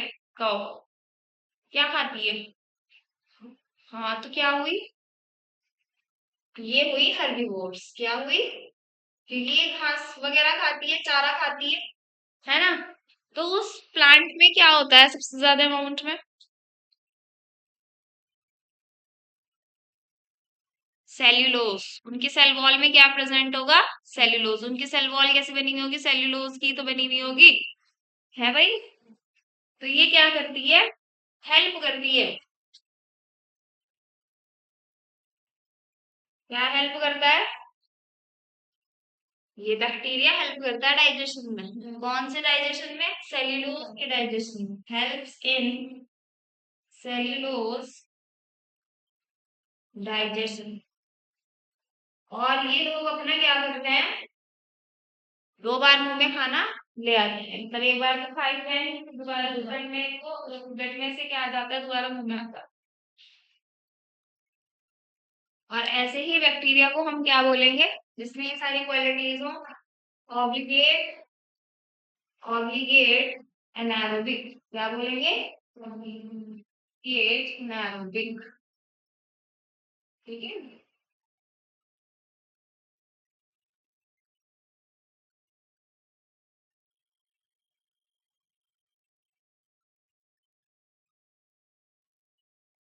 टाइम करेंगे तो कर कर बात करना ही जल्दी आ रहा है। अच्छा, हमारा और कैसे रुकता है? क्या तो वही सही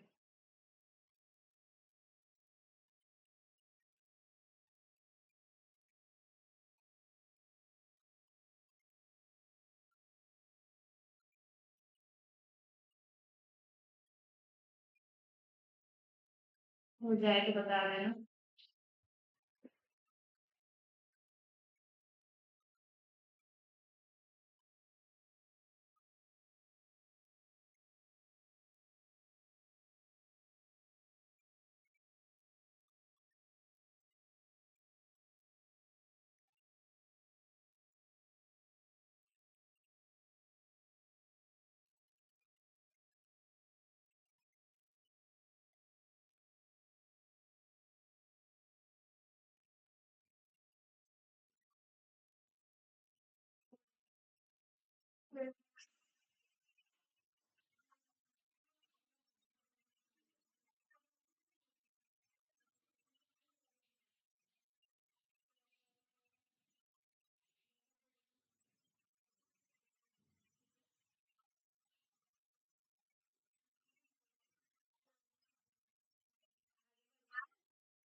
देखो भाई, हम क्या पढ़ रहे हैं? बायोगैस की प्रोडक्शन पढ़ रहे हैं। बायोगैस क्या होती है? गोबर गैस, ठीक है। पहले चूल्हे हुआ करते थे, अभी भी होते हैं भाई चूल्हे वगैरह, ठीक है। कहीं पर ईंटों के बने हुए होते हैं, कहीं पर मिट्टी के बने हुए होते हैं, और कहीं पर कैसे बने हुए होते हैं, लोहे टाइप के बने हुए होते हैं। लकड़ी के तो नहीं बनते, नहीं। ठीक है, तो उन सब में आग जलाई जाती है, लकड़ियों से जलाई जाती है, बहुत सारी चीजों से जलाई जाती है। तो उपलों से जलाई जाती है ना, और उसमें फिर खाना भी बना सकते हैं। तो दैट उपले इज हाँ, बायोगैस तो है ही, लेकिन वो है क्या, उपले किसके बने हुए हैं, गोबर के। तो वो जो डंक केक है वो क्या है, उपले है। क्या है, उपलों को हम क्या बोलेंगे इंग्लिश में, डंक केक। क्या बोलेंगे, गोबर को क्या बोलेंगे भाई, डंक बोलेंगे। और उपलों को क्या बोलेंगे, डंक केक। ये एक ऐसा केक है जो खाया नहीं जाता। ठीक है, तो ये जो अवेयरनेस है, देखो बायोगैस की अवेयरनेस किसने पॉपुलराइज, वो देखो। अवेयरनेस मतलब जागरूकता। क्या होता है अवेयरनेस का मतलब, हम्म, हम्म, हम्म।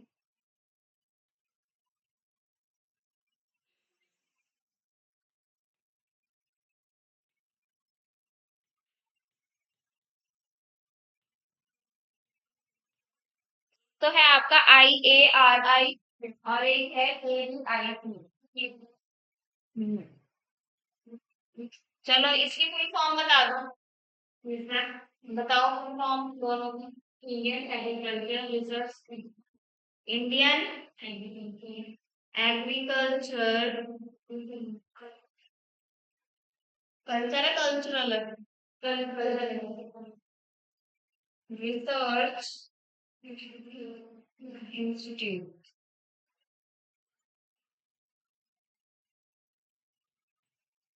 KDIC में क्या हो जाएगा,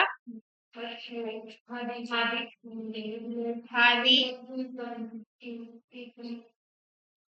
एंड विलेज इंडस्ट्रियल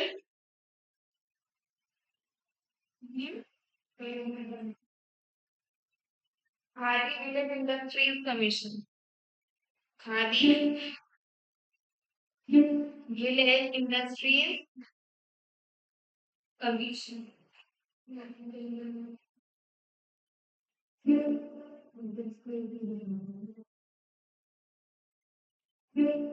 ठीक है, तो ये बड़ी इंपॉर्टेंट वही फुल फॉर्म्स हैं, आती हैं ये, लिख लो इनको।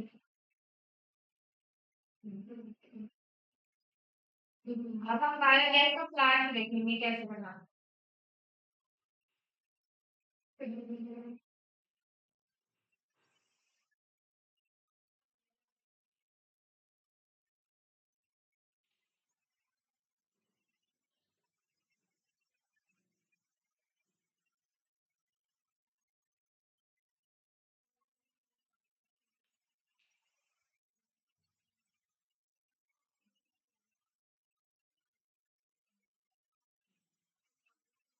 Right?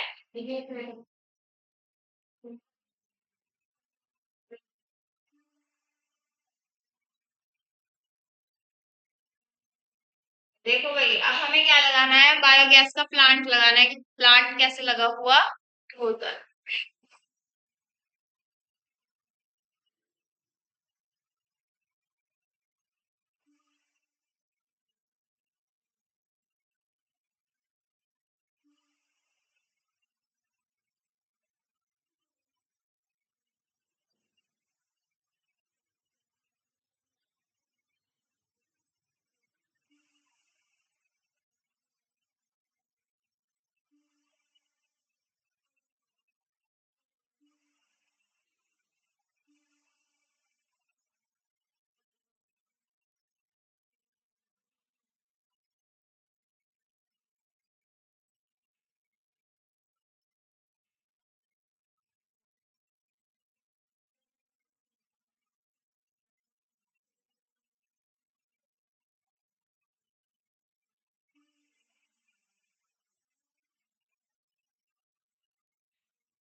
क्या पढ़ रहे हैं? बायोगैस का प्लांट पढ़ रहे हैं।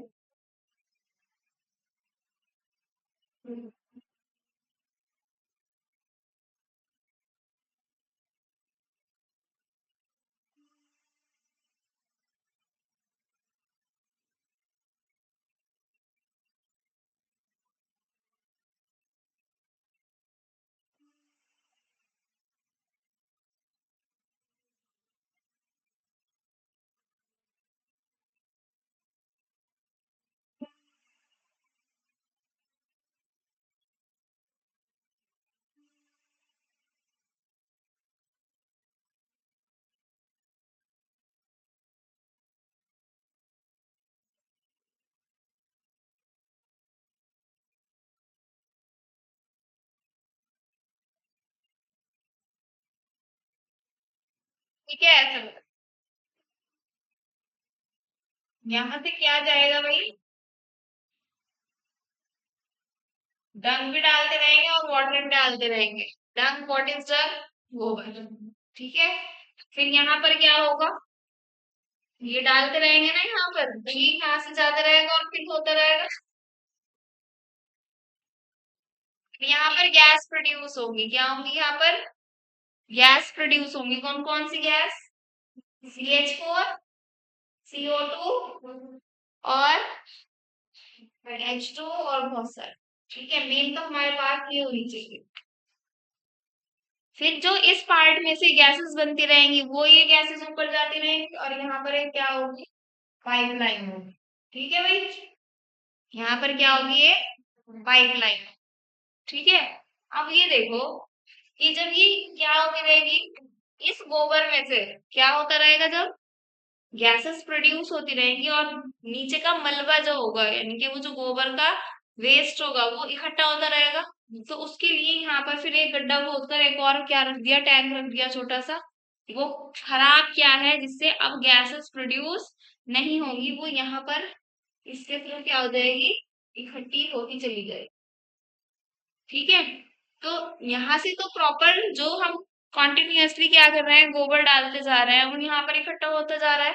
जो कि एक बहुत बड़ा सा क्या है, बहुत टैंक है जिसको हम कंक्रीट टैंक बोलते हैं। ठीक है। ये क्या बनी हुई है? आउटलेट बनी हुई है जिससे गैसेस प्रोड्यूस होकर क्या जा रही हैं? बाहर जा रही है थ्रू द पाइपलाइन। ये एक सिलेंड्रिकल टैंक है, ये दूसरा सिलेंड्रिकल टैंक है। ये जो छोटे वाला सिलेंड्रिकल टैंक है ये क्या है? गैसेस को ट्रैप करने वाला चैम्बर है, यानी कि गैसेस इकट्ठी हो रही है यहाँ से। अब यहाँ से जो अब क्या होगा, ऐसा गोबर होगा जिससे अब आगे फर्दर क्या नहीं होगी, गैसेस प्रोड्यूस नहीं होगी, वो सारा इस वाले में इकट्ठा होता चला जाएगा। और ये क्या होगा? स्लज बोलेंगे इसको। क्या बोलेंगे? स्लज। ठीक है। फिर ये वाली जो चीज है ये यूज होती है मेन्योर में। Use as manure. खाद वगैरह डाली जाती है कहाँ पर? फील्ड्स में, खेतों में। ठीक है। और उससे हमें गैसेस मिल ही रही हैं। तो वेस्ट मटेरियल से कितना इंपॉर्टेंट सा आउटपुट मिल रहा है हमें। जबकि जो किचन में LPG सिलेंडर रखे हुए हैं वो एक तरीके से एक्सपेंसिव है। ठीक है, लिमिटेड होते हैं। दूसरा, नुकसान भी देते हैं। ठीक है, वो वाली गैस क्या भी करती है? भले ही हम उस पे खाना बना रहे हैं और खा रहे हैं, लेकिन वो क्या कर रही है? नुकसान दे रही है। ठीक है। पहले चूल्हे की बनी हुई रोटियां होती थी, खाते थे, हष्ट पुष्ट रहते थे। जबकि अब बहुत सारे फैक्टर्स हैं, ऐसा नहीं है कि भाई खाली अगर हम गैस पे रोटी सिकी हुई खा रहे हैं तो हम बीमार हो रहे हैं। वो एक हम क्या कह सकते हैं, रीजन कह सकते हैं। लेकिन लेकिन उसके अलावा भी और भी बहुत सारे रीजंस हैं जो आज के टाइम में जिसकी वजह से हम क्या हो रहे हैं, ज्यादा बीमार हो रहे हैं, ये ज्यादा बीमारी ये फैल रही है। ठीक है। तो ये आपका बायोगैस प्लांट।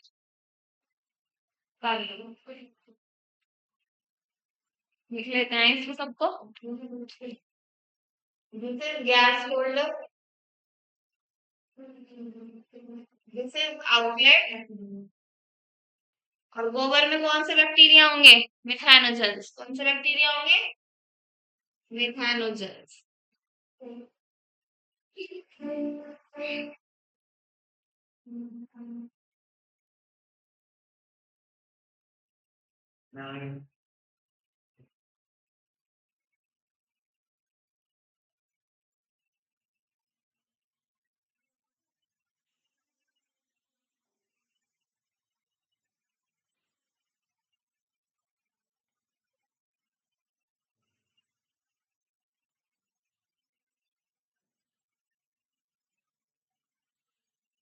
अब ये कंप्लीट हो गया। क्या बनाया है ये हमने?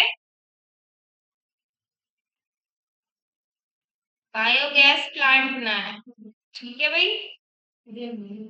यहाँ से क्या जाएगा, डस्ट और वाटर डाला जाएगा। जैसे बहुत पुराना गोबर हो जाता है इसीलिए पानी डाला जाता है, ताकि उसके अच्छे से स्लरी बन जाए। ठीक है। अब ये इस पाइप में कोई यहाँ पर जा रही है, फिर यहाँ पर से क्या हो रहा है, छोटे सिलेंडर में गैस बन रही है। ठीक है। फिर ये यहाँ से जो गैस बन जाएगी, इस वाले गोबर का कोई यूज नहीं है फिलहाल हमारे लिए, क्योंकि हम तो यहाँ पर क्या कर रहे हैं, सिर्फ बायोगैस को बना रहे हैं और निकाल रहे हैं। तो ये वाला गोबर इधर चला जाएगा, जो कि किस में यूज होगा फिर, मैन्योर में यूज होगा। ठीक है, खाद में यूज। क्लियर है बात। और उससे हम अपनी ये जो आउटलेट है, पाइप है, यहाँ पर क्या है, बायोगैस है। यहाँ से हम क्या कर सकते हैं, पाइपलाइन डलवा कर अपने घर पर इससे भी खाना बना है है वेस्ट वेस्ट बता तो रही हूँ, वेस्ट है। जैसे नारियल का स्लज होता है ना, थोड़ा होता है वो, नारियल का स्लज को या गंदे पानी को क्या बोलते हैं? पहले देखा था, अभी जब ये स्टार्ट किया था चैप्टर, तो उसमें हमने देखा था पूरा सीवेज ट्रीटमेंट। ठीक है। तो सीवेज क्या है, गंदा पानी है क्या, नाली नालों का, उसमें से जो क्या होता है, चौड़ा टाइप होता है, थोड़ा सॉलिड मटेरियल का होता है, दैट इज स्लज। क्या होता है, स्लज होता है, जिसे हम चौड़ा बोलते हैं। वो वाला चौड़ा नहीं, गंदा वाला चौड़ा। तो ये भी तो स्लज ही होगा, ये भी तो क्या होगा, वेस्ट मटेरियल ही होगा। क्योंकि ये भी तो क्या है, ये जानवरों का वेस्ट मटेरियल है। उसमें सबका है, नालियों में और नालियों में, जानवरों का भी है, इंसानों का भी है। दूसरे को यूज करा देते हैं, सुपॉर्ट करा देते हैं तो नालियों के बिठाकर, तो है तो ना नालियों में। तो क्या वेस्ट वेस्ट ये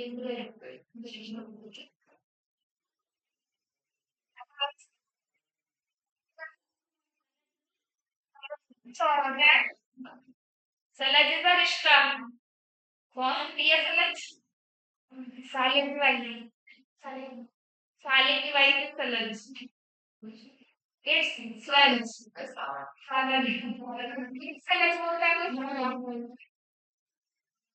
और तुम बोल रहे हो साले।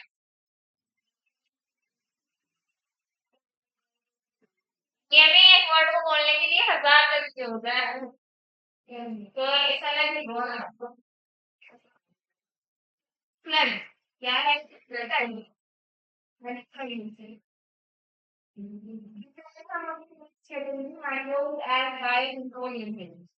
ये कर लीजिए पहले।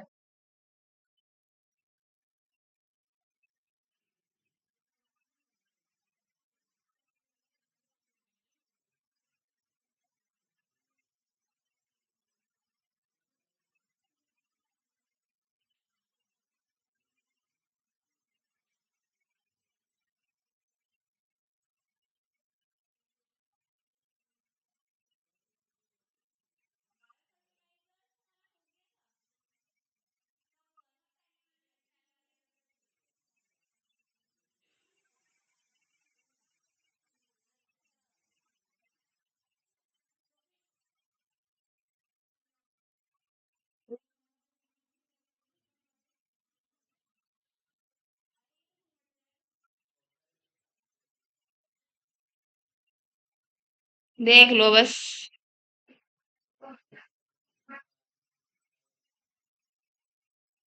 है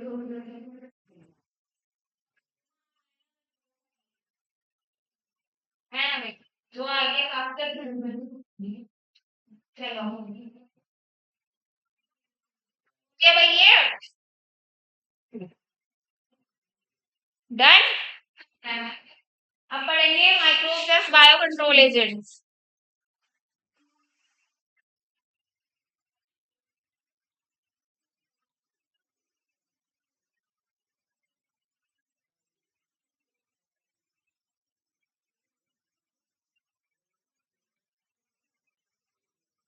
ये साइलेंस।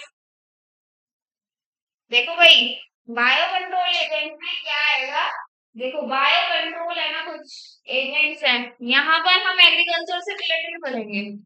अब देखो एग्रीकल्चर में यानी कि खेती बाड़ी में क्या लगे हुए होते हैं, खेती बाड़ी में क्या लगी हुई होती है भाई, खेती में फसलें, क्रॉप फील्ड्स, उसको बचाने के लिए हम क्या करते हैं, पेस्टिसाइड्स का इस्तेमाल करते हैं, हर्बिसाइड्स का इस्तेमाल करते हैं, और इंसेक्टिसाइड्स और वीडिसाइड्स। तो ये जो चारों चीजें बनी हुई हैं, ये किसकी बनी हुई है, केमिकल्स की। ठीक है, किस किस की बनी हुई है, लिखवा दो जरा, हर्बिसाइड्स, इंसेक्टिसाइड्स, एक आ जाएगा वीडिसाइड्स, एक क्या आ जाएगा, पेस्टिसाइड्स, और तो नहीं आएगा कुछ। देखना सारी चीजें आ गई सारी चीजें भाई। तो ये चारों की चारों चीजें क्या है, एक तरीके से केमिकल की बनी हुई होती है, किसकी बनी हुई होती है, और ये लिमिटेड अमाउंट में ही छिड़कनी होती है, स्प्रे करनी होती है, डाली जाती है, किस पर, खेतों में फसलों के ऊपर, ताकि वो हर्ब्स वगैरह से जो वैसे ही उग जाते हैं उनसे बचे रहें। इंसेक्टिसाइड्स मतलब इंसेक्ट्स, उनको कीड़े वगैरह जो उन पे अटैक कर जाते हैं, अटैक इन द सेंस उनको खराब कर देते हैं और खुद अपना पोषण ले लेते हैं, उनसे बचे रहे। बेकार के वो जो अनवांटेड प्लांट्स होते हैं, that is weed. Unwanted plants को क्या बोलते हैं, वीड बोलते हैं। क्या बोलते हैं, अनचाहे पौधे कहीं भी उग जाते हैं ना, टैंक के पास या टंकी के पास कहीं पर भी, या कहीं पर भी कॉर्नर पर, ठीक है, ऐसे फसलों में भी उग जाते हैं। तो सारा न्यूट्रिशन पे यही ले लेंगे, मेन फसल को मिलेगी नहीं न्यूट्रिशन, तो उनसे बचने के लिए पेस्ट्स क्या होते हैं, जी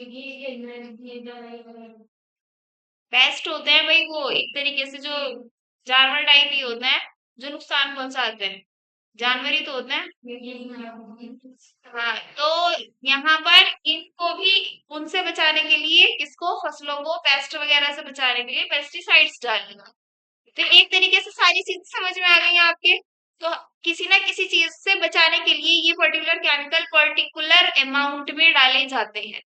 किस में डाले जाते हैं भाई, पर्टिकुलर अमाउंट में डाले जाते हैं। सारे केमिकल बेस्ड हैं, सारे कैसे हैं, केमिकल बेस्ड क्या है भाई, सारे, यानी कि सारे के सारे केमिकल से बने हुए हैं। लेकिन अगर हम क्या करें, इनका यूज बंद कर दें तो हमारी फसलें खराब हो जाएंगी। ठीक है, तो हम अगर कुछ और दूसरा क्या ले लें, ऑल्टरनेटिव ले लें इनकी जगह, तो हमारी फसलें बच जाएंगी। ठीक है, खर्च भी बच जाएगा, किसान का पैसा भी ज्यादा खर्च नहीं होगा भाई, जाहिर सी बात है, कोई केमिकल बेस्ड चीजें होंगी, महंगी भी आती होंगी। तो हम कुछ बायो कंट्रोल वाली चीजें यूज करते हैं, लाइक बायो फर्टिलाइजर्स, बहुत सारी होंगी, बहुत सारी चीजें होंगी, क्या होंगी, बहुत सारी चीजें होंगी। या फिर जहां पर फसलें वगैरह लगी हुई होंगी वहां पर क्या डाल देंगे हम, कुछ ऐसे बायो ऑर्गेनिज्म डाल देंगे जो हमारी फसल को भी क्या कर जाएंगे, फायदा कर जाएंगे, और फसल पेड़ भी जाएगा, और खर्च में क्या होंगे, बहुत सस्ते भी होंगे। तो वही चीजें करनी है हमें, बायो कंट्रोल एजेंट, और लिखेंगे बायो कंट्रोल एजेंट्स की डेफिनेशन। ठीक है,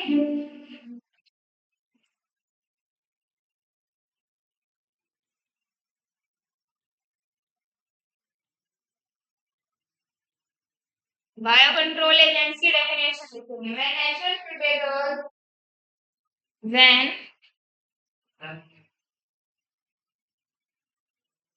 नेचुरल प्रीडेटर्स, कौन है भाई नेचुरल प्रीडेटर्स, लिविंग ऑर्गेनिज्म, कौन है, लिविंग ऑर्गेनिज्म। प्रीडेटर्स कौन होते हैं, शिकारी।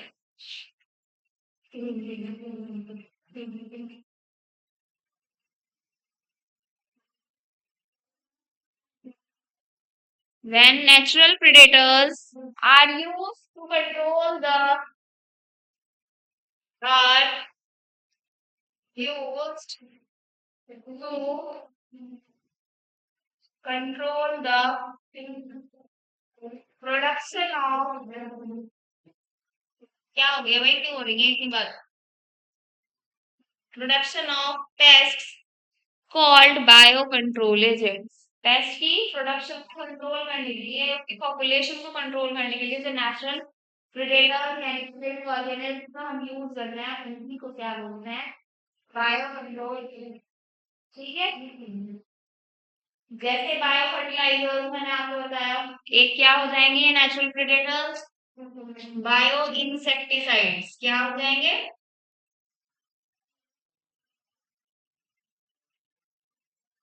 देखो आपने बायोटेक्नोलॉजी चैप्टर पढ़ रखा है, इसमें आपने बीटी कॉटन पढ़ा होगा। Yes, तो उसमें कॉटन में भी पढ़ा होगा, बीटी कॉटन।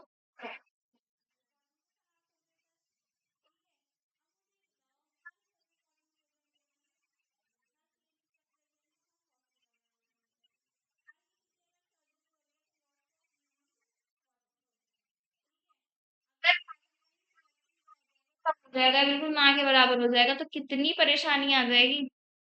सबसे पहले तो सर्जरीज ही नहीं होंगी, दूसरा किसी की अगर चोट लग जाएगी वहां पर दिक्कत आ जाएगी, तो इन्फेक्शन बढ़ेगा। अगर हम कुछ और यूज करेंगे तो बढ़ेगा इन्फेक्शन। बढ़ेगा कि नहीं बढ़ेगा, हम कॉटन का सिर्फ इस्तेमाल बता रहे हैं। हम सिर्फ कॉटन का क्या बता रहे हैं, इस्तेमाल बता रहे हैं कि उसका यूज कितना ज्यादा इंपॉर्टेंट है। अगर कॉटन ही ठीक तरीके से प्रोड्यूस नहीं होगी तो क्या आ जाएगी भाई, परेशानी खड़ी हो जाएगी दुनिया में या नहीं हो जाएगी। अगर सपोज करो सहारनपुर में क्या हो गई, परेशानी खड़ी हो गई कॉटन की, तो हम कहीं और बाहर से मंगा लेंगे। सपोज करो वहां पर भी परेशानी खड़ी हो गई, तो भाई और कहीं से मंगा लेंगे। लंबा समय लगेगा लेकिन आ जाएगी। ठीक है भाई, जो वो एक क्या होगा, क्या बोलते हैं उसको, सामान को बहुत सारे को जो आता है बल्क में, जो सामान होता है वो आ जाएगा। ठीक है, है नहीं, तो हम भाई कहीं पर भी पर्टिकुलर, कहीं पर भी अगर दूसरी स्टेट में बन रही होगी तो वहां से मंगा लेंगे, उसमें नहीं बन रही होगी तो कहीं और से मंगा लेंगे, मंगा ही लेंगे। लेकिन अगर वहां पर भी पर्टिकुलर पर्टिकुलर जगह पर परेशानी खड़ी हो गई, किसकी, कॉटन की प्रोडक्शन की, ठीक है, कॉटन की फसल ही ठीक से तैयार नहीं हो रही है अगर पूरे इंडिया में, तो प्रॉब्लम आ जाएगी या नहीं आ जाएगी। तो इसलिए हमने बीटी कॉटन इंट्रोड्यूस किया था कि नहीं किया था, बस वो जो बीटी कॉटन आपने वहां पर पढ़ा था ना, वही इसका एग्जाम्पल है, वही इसका एग्जाम्पल है। उसको इतना शक्तिशाली बना दिया, बीटी इंट्रोड्यूस करके, बैसिलस थ्यूरेंजेंसिस पढ़ा था ना बीटी, उसको इतना शक्तिशाली बना दिया कि उसने क्या किया, कोई भी इंसेक्ट उसके ऊपर बैठा, उसने कुछ भी पार्ट खाया किसका, उस पर्टिकुलर कॉटन के प्लांट का, उसकी गट वहीं फट गई, है ना। तो यानी कि उसमें एक ऐसा टॉक्सिक है जो प्लांट के लिए टॉक्सिक नहीं है, प्लांट के लिए जहरी जहर नहीं है, वो किसके लिए जहरीला है, इंसेक्ट के लिए। किसके लिए जहरीला है वो, इंसेक्ट के लिए। आ रही है बात समझ में कुछ। तो वही चीज क्या हो गई, बायो इंसेक्टिसाइड्स हो गई। बायो इंसेक्टिसाइड्स का वही क्या हो गया, एग्जाम्पल हो गया। अब हर एक चीज को कोई ना कोई मैनेज कर रहा होता है। क्या है, आईपीएम। ये आईपीएम क्या करता है, इस चीज को मैनेज करता है, इसकी फुल फॉर्म है, बहुत इंपॉर्टेंट है भाई, सारी फुल फॉर्म्स बहुत इंपॉर्टेंट है। इंटीग्रेटेड पेस्ट मैनेजमेंट, इसको हम किसमें यूज कर रहे हैं, used in organic farming, used in,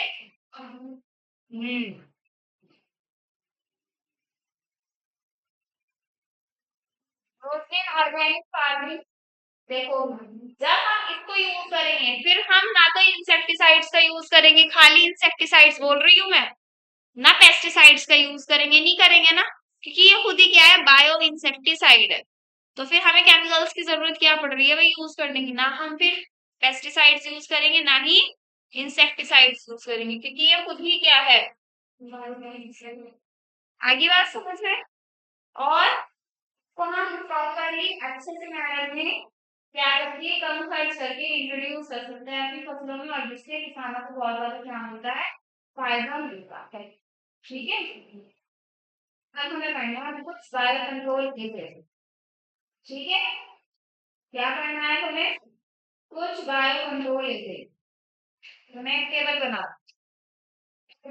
चालू कर लो इसको।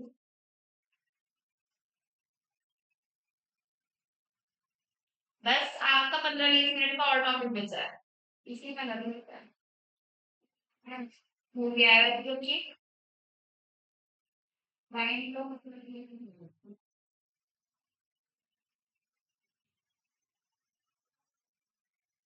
मोबाइल होंगे।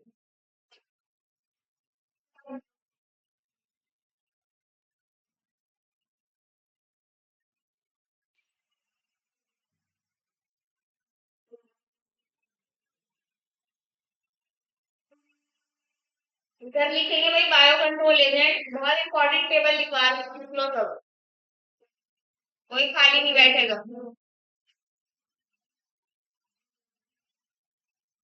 इधर लिखेंगे हम पेस्ट या पैथोजन।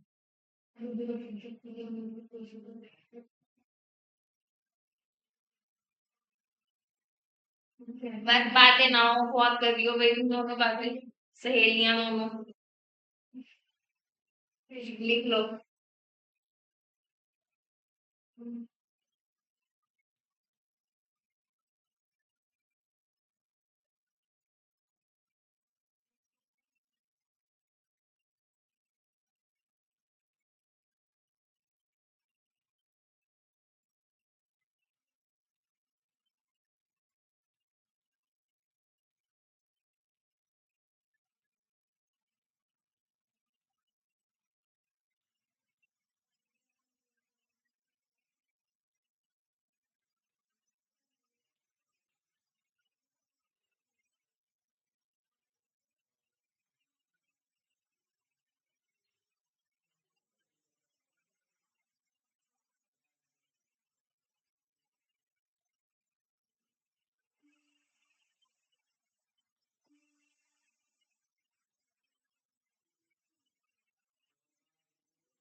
देखो भाई ये टेबल है, उससे पहले लिखा हुआ है यहाँ पर लेडी बर्ड।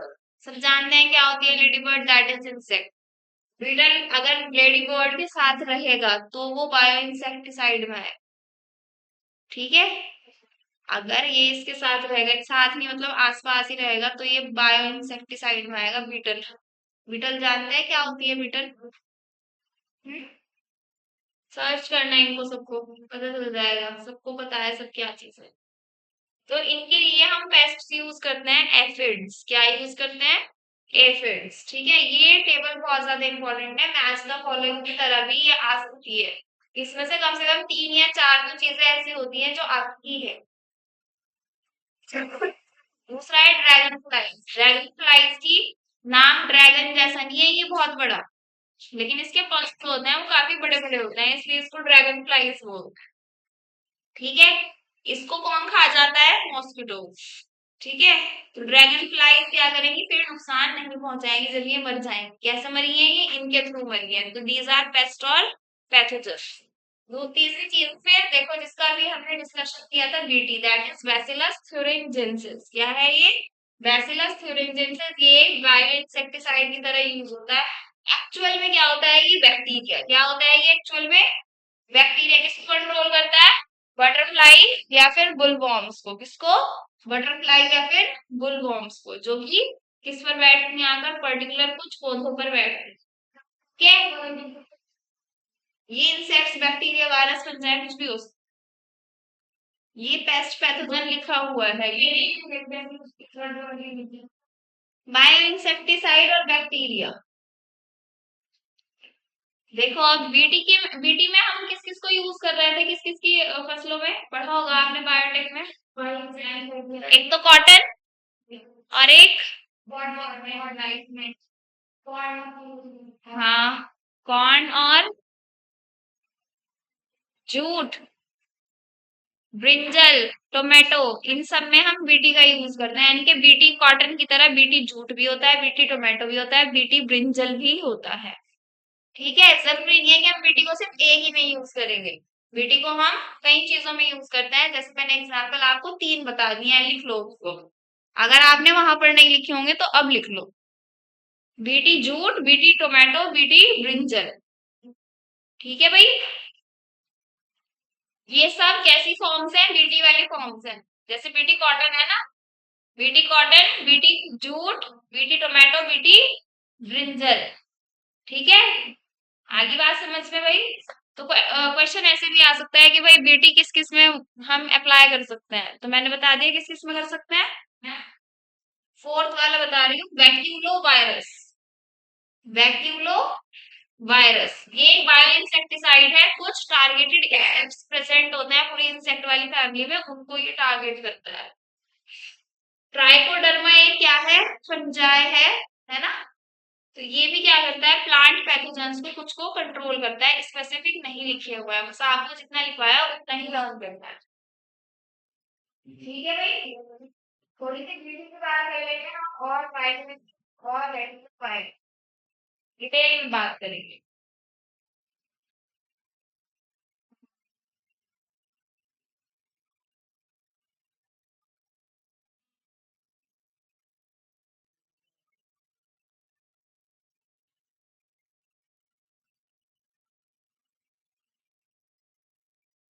ओके, बाकी मैं भेज दूंगी इसको, आप टेंशन मत लो। देखो बीटी, देखो बीटी क्या है? बैसिलस thuringiensis, वो तो हमने लिख ही लिया है क्या इसमें एक्चुअल में? ट्राइजीन। क्या है? ट्राइजीन। ट्राइजीन में भी 1 AB, सेकंड AC, इस तरीके से आपने पढ़ा हुआ है ना? तो ये क्या है? एक तरीके से किसकी फॉर्म में आते हैं? ये सब आपने बीटी को पूरा अच्छे से बायोटेक में पढ़ रखा है। स्पोर्ट्स की फॉर्म में आते हैं। ठीक है, कैसे आते हैं? जैसे शैम्पू वगैरह के या सॉस के कैसे आते हैं? सैशे आते हैं ना, पैकेट्स आते हैं, ऐसे पैकेट्स टाइप में ये क्या आते हैं? स्पोर्ट्स की फॉर्म में आते हैं। तो पानी में घोल के इनको स्प्रे किया जाता है। पानी में घोल के इनको क्या किया जाता है? स्प्रे किया जाता है। किसमें आते हैं ये स्पोर्ट्स? सैशे में आते हैं। किसमें आते हैं? हाँ, इन स्पोर्ट्स को क्या किया जाता है? वाटर में मिक्स कर कर फिर स्प्रे किया जाता है। ठीक है भाई, आगे बात समझ में? तो आप बीटी वैसे ही पूरा डिटेल में जो बायोटेक में पढ़ कर आए हैं वो ही यहाँ पर पूरा अच्छे से आपको क्लियर रहेगा।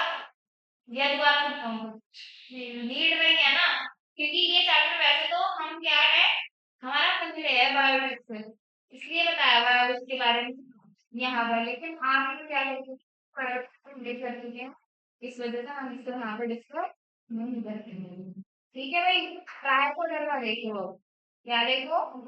ट्राइकोडर्मा क्या है? ट्राइकोडर्मा फंजाई है। क्या है? फंजाई है। कैसा है? फ्री लिविंग है। बस ट्राइकोडर्मा कैसा है? फ्री लिविंग है। ट्राइकोडर्मा क्या है? Free living. क्या काम करता है भाई ये? कुछ प्लांट पैथोजेंस को कंट्रोल करने का काम करता है। जिससे क्या ना हो, जिससे क्या ना हो, फसलें खराब ना हो। दूसरी चीज है फिर बैक्टीरियो वायरस। बैक्टीरियो वायरस कहीं नहीं पड़ा। क्यों नहीं पड़ा भाई बायोटेक में? है बैक्टीरियो वायरस वहां पर? पढ़ा नहीं है? बताओ मुझे। है ना? आपने नहीं पढ़ा होगा लेकिन है उसमें। चलो मैं पढ़ा रही हूँ। बैक्टीरियो वायरस पढ़ेंगे।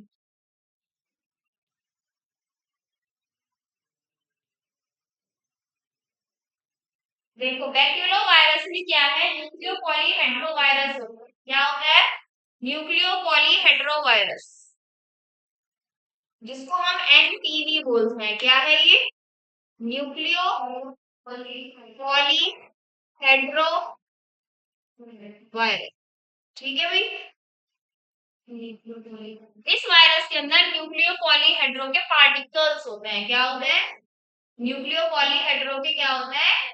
पार्टिकल्स होते हैं। आ रही है बात समझ में? आ रही है भाई बात समझ में? लेकिन ये जो आपका न्यूक्लियो पॉलीहेड्रो वायरस है, ये है क्या?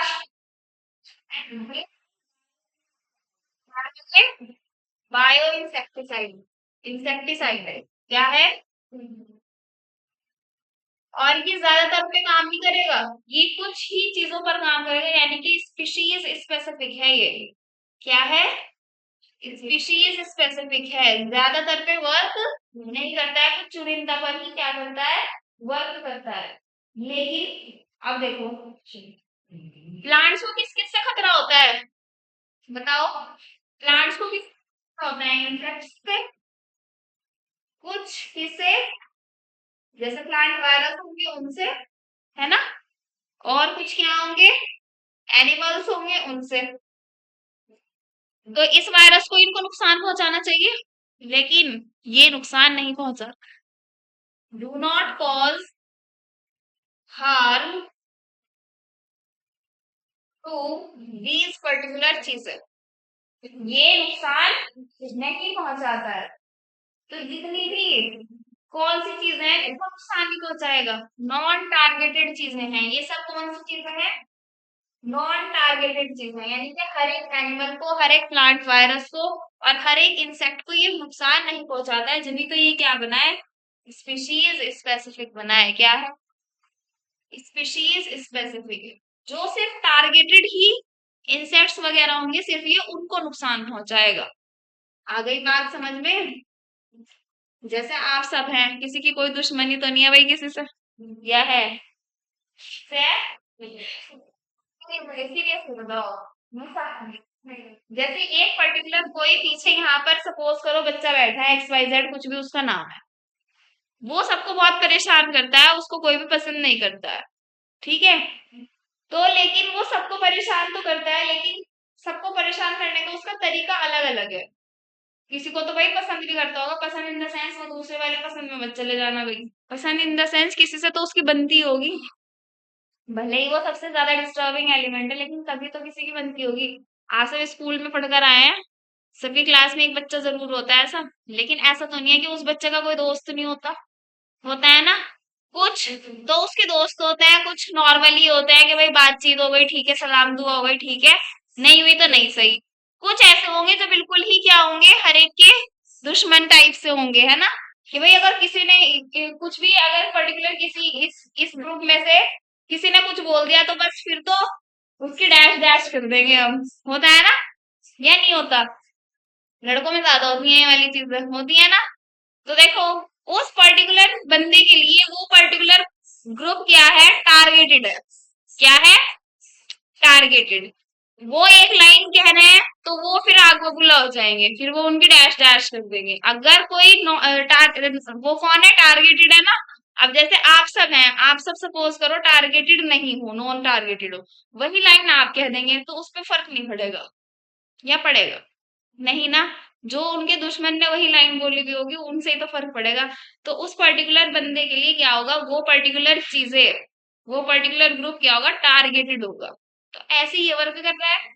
आ गई समझ में बात? आ गई ना आपको समझ में बात? बस।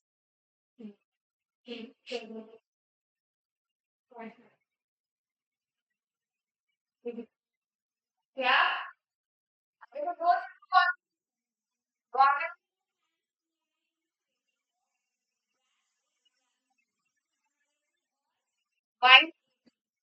गवर्नमेंट ने ये सारा वेस्ट मैनेजमेंट की फॉर्म में क्या किया हुआ है, प्लान किया हुआ है।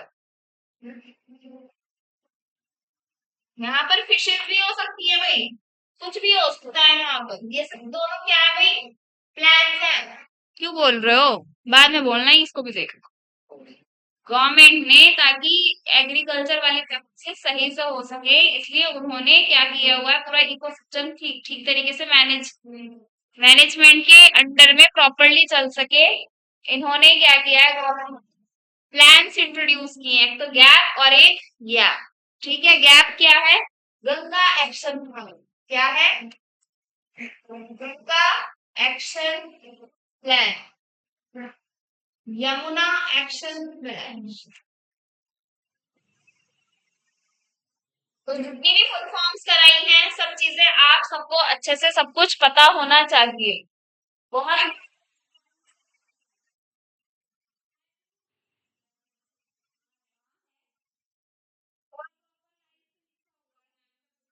गवर्नमेंट, चेक करो।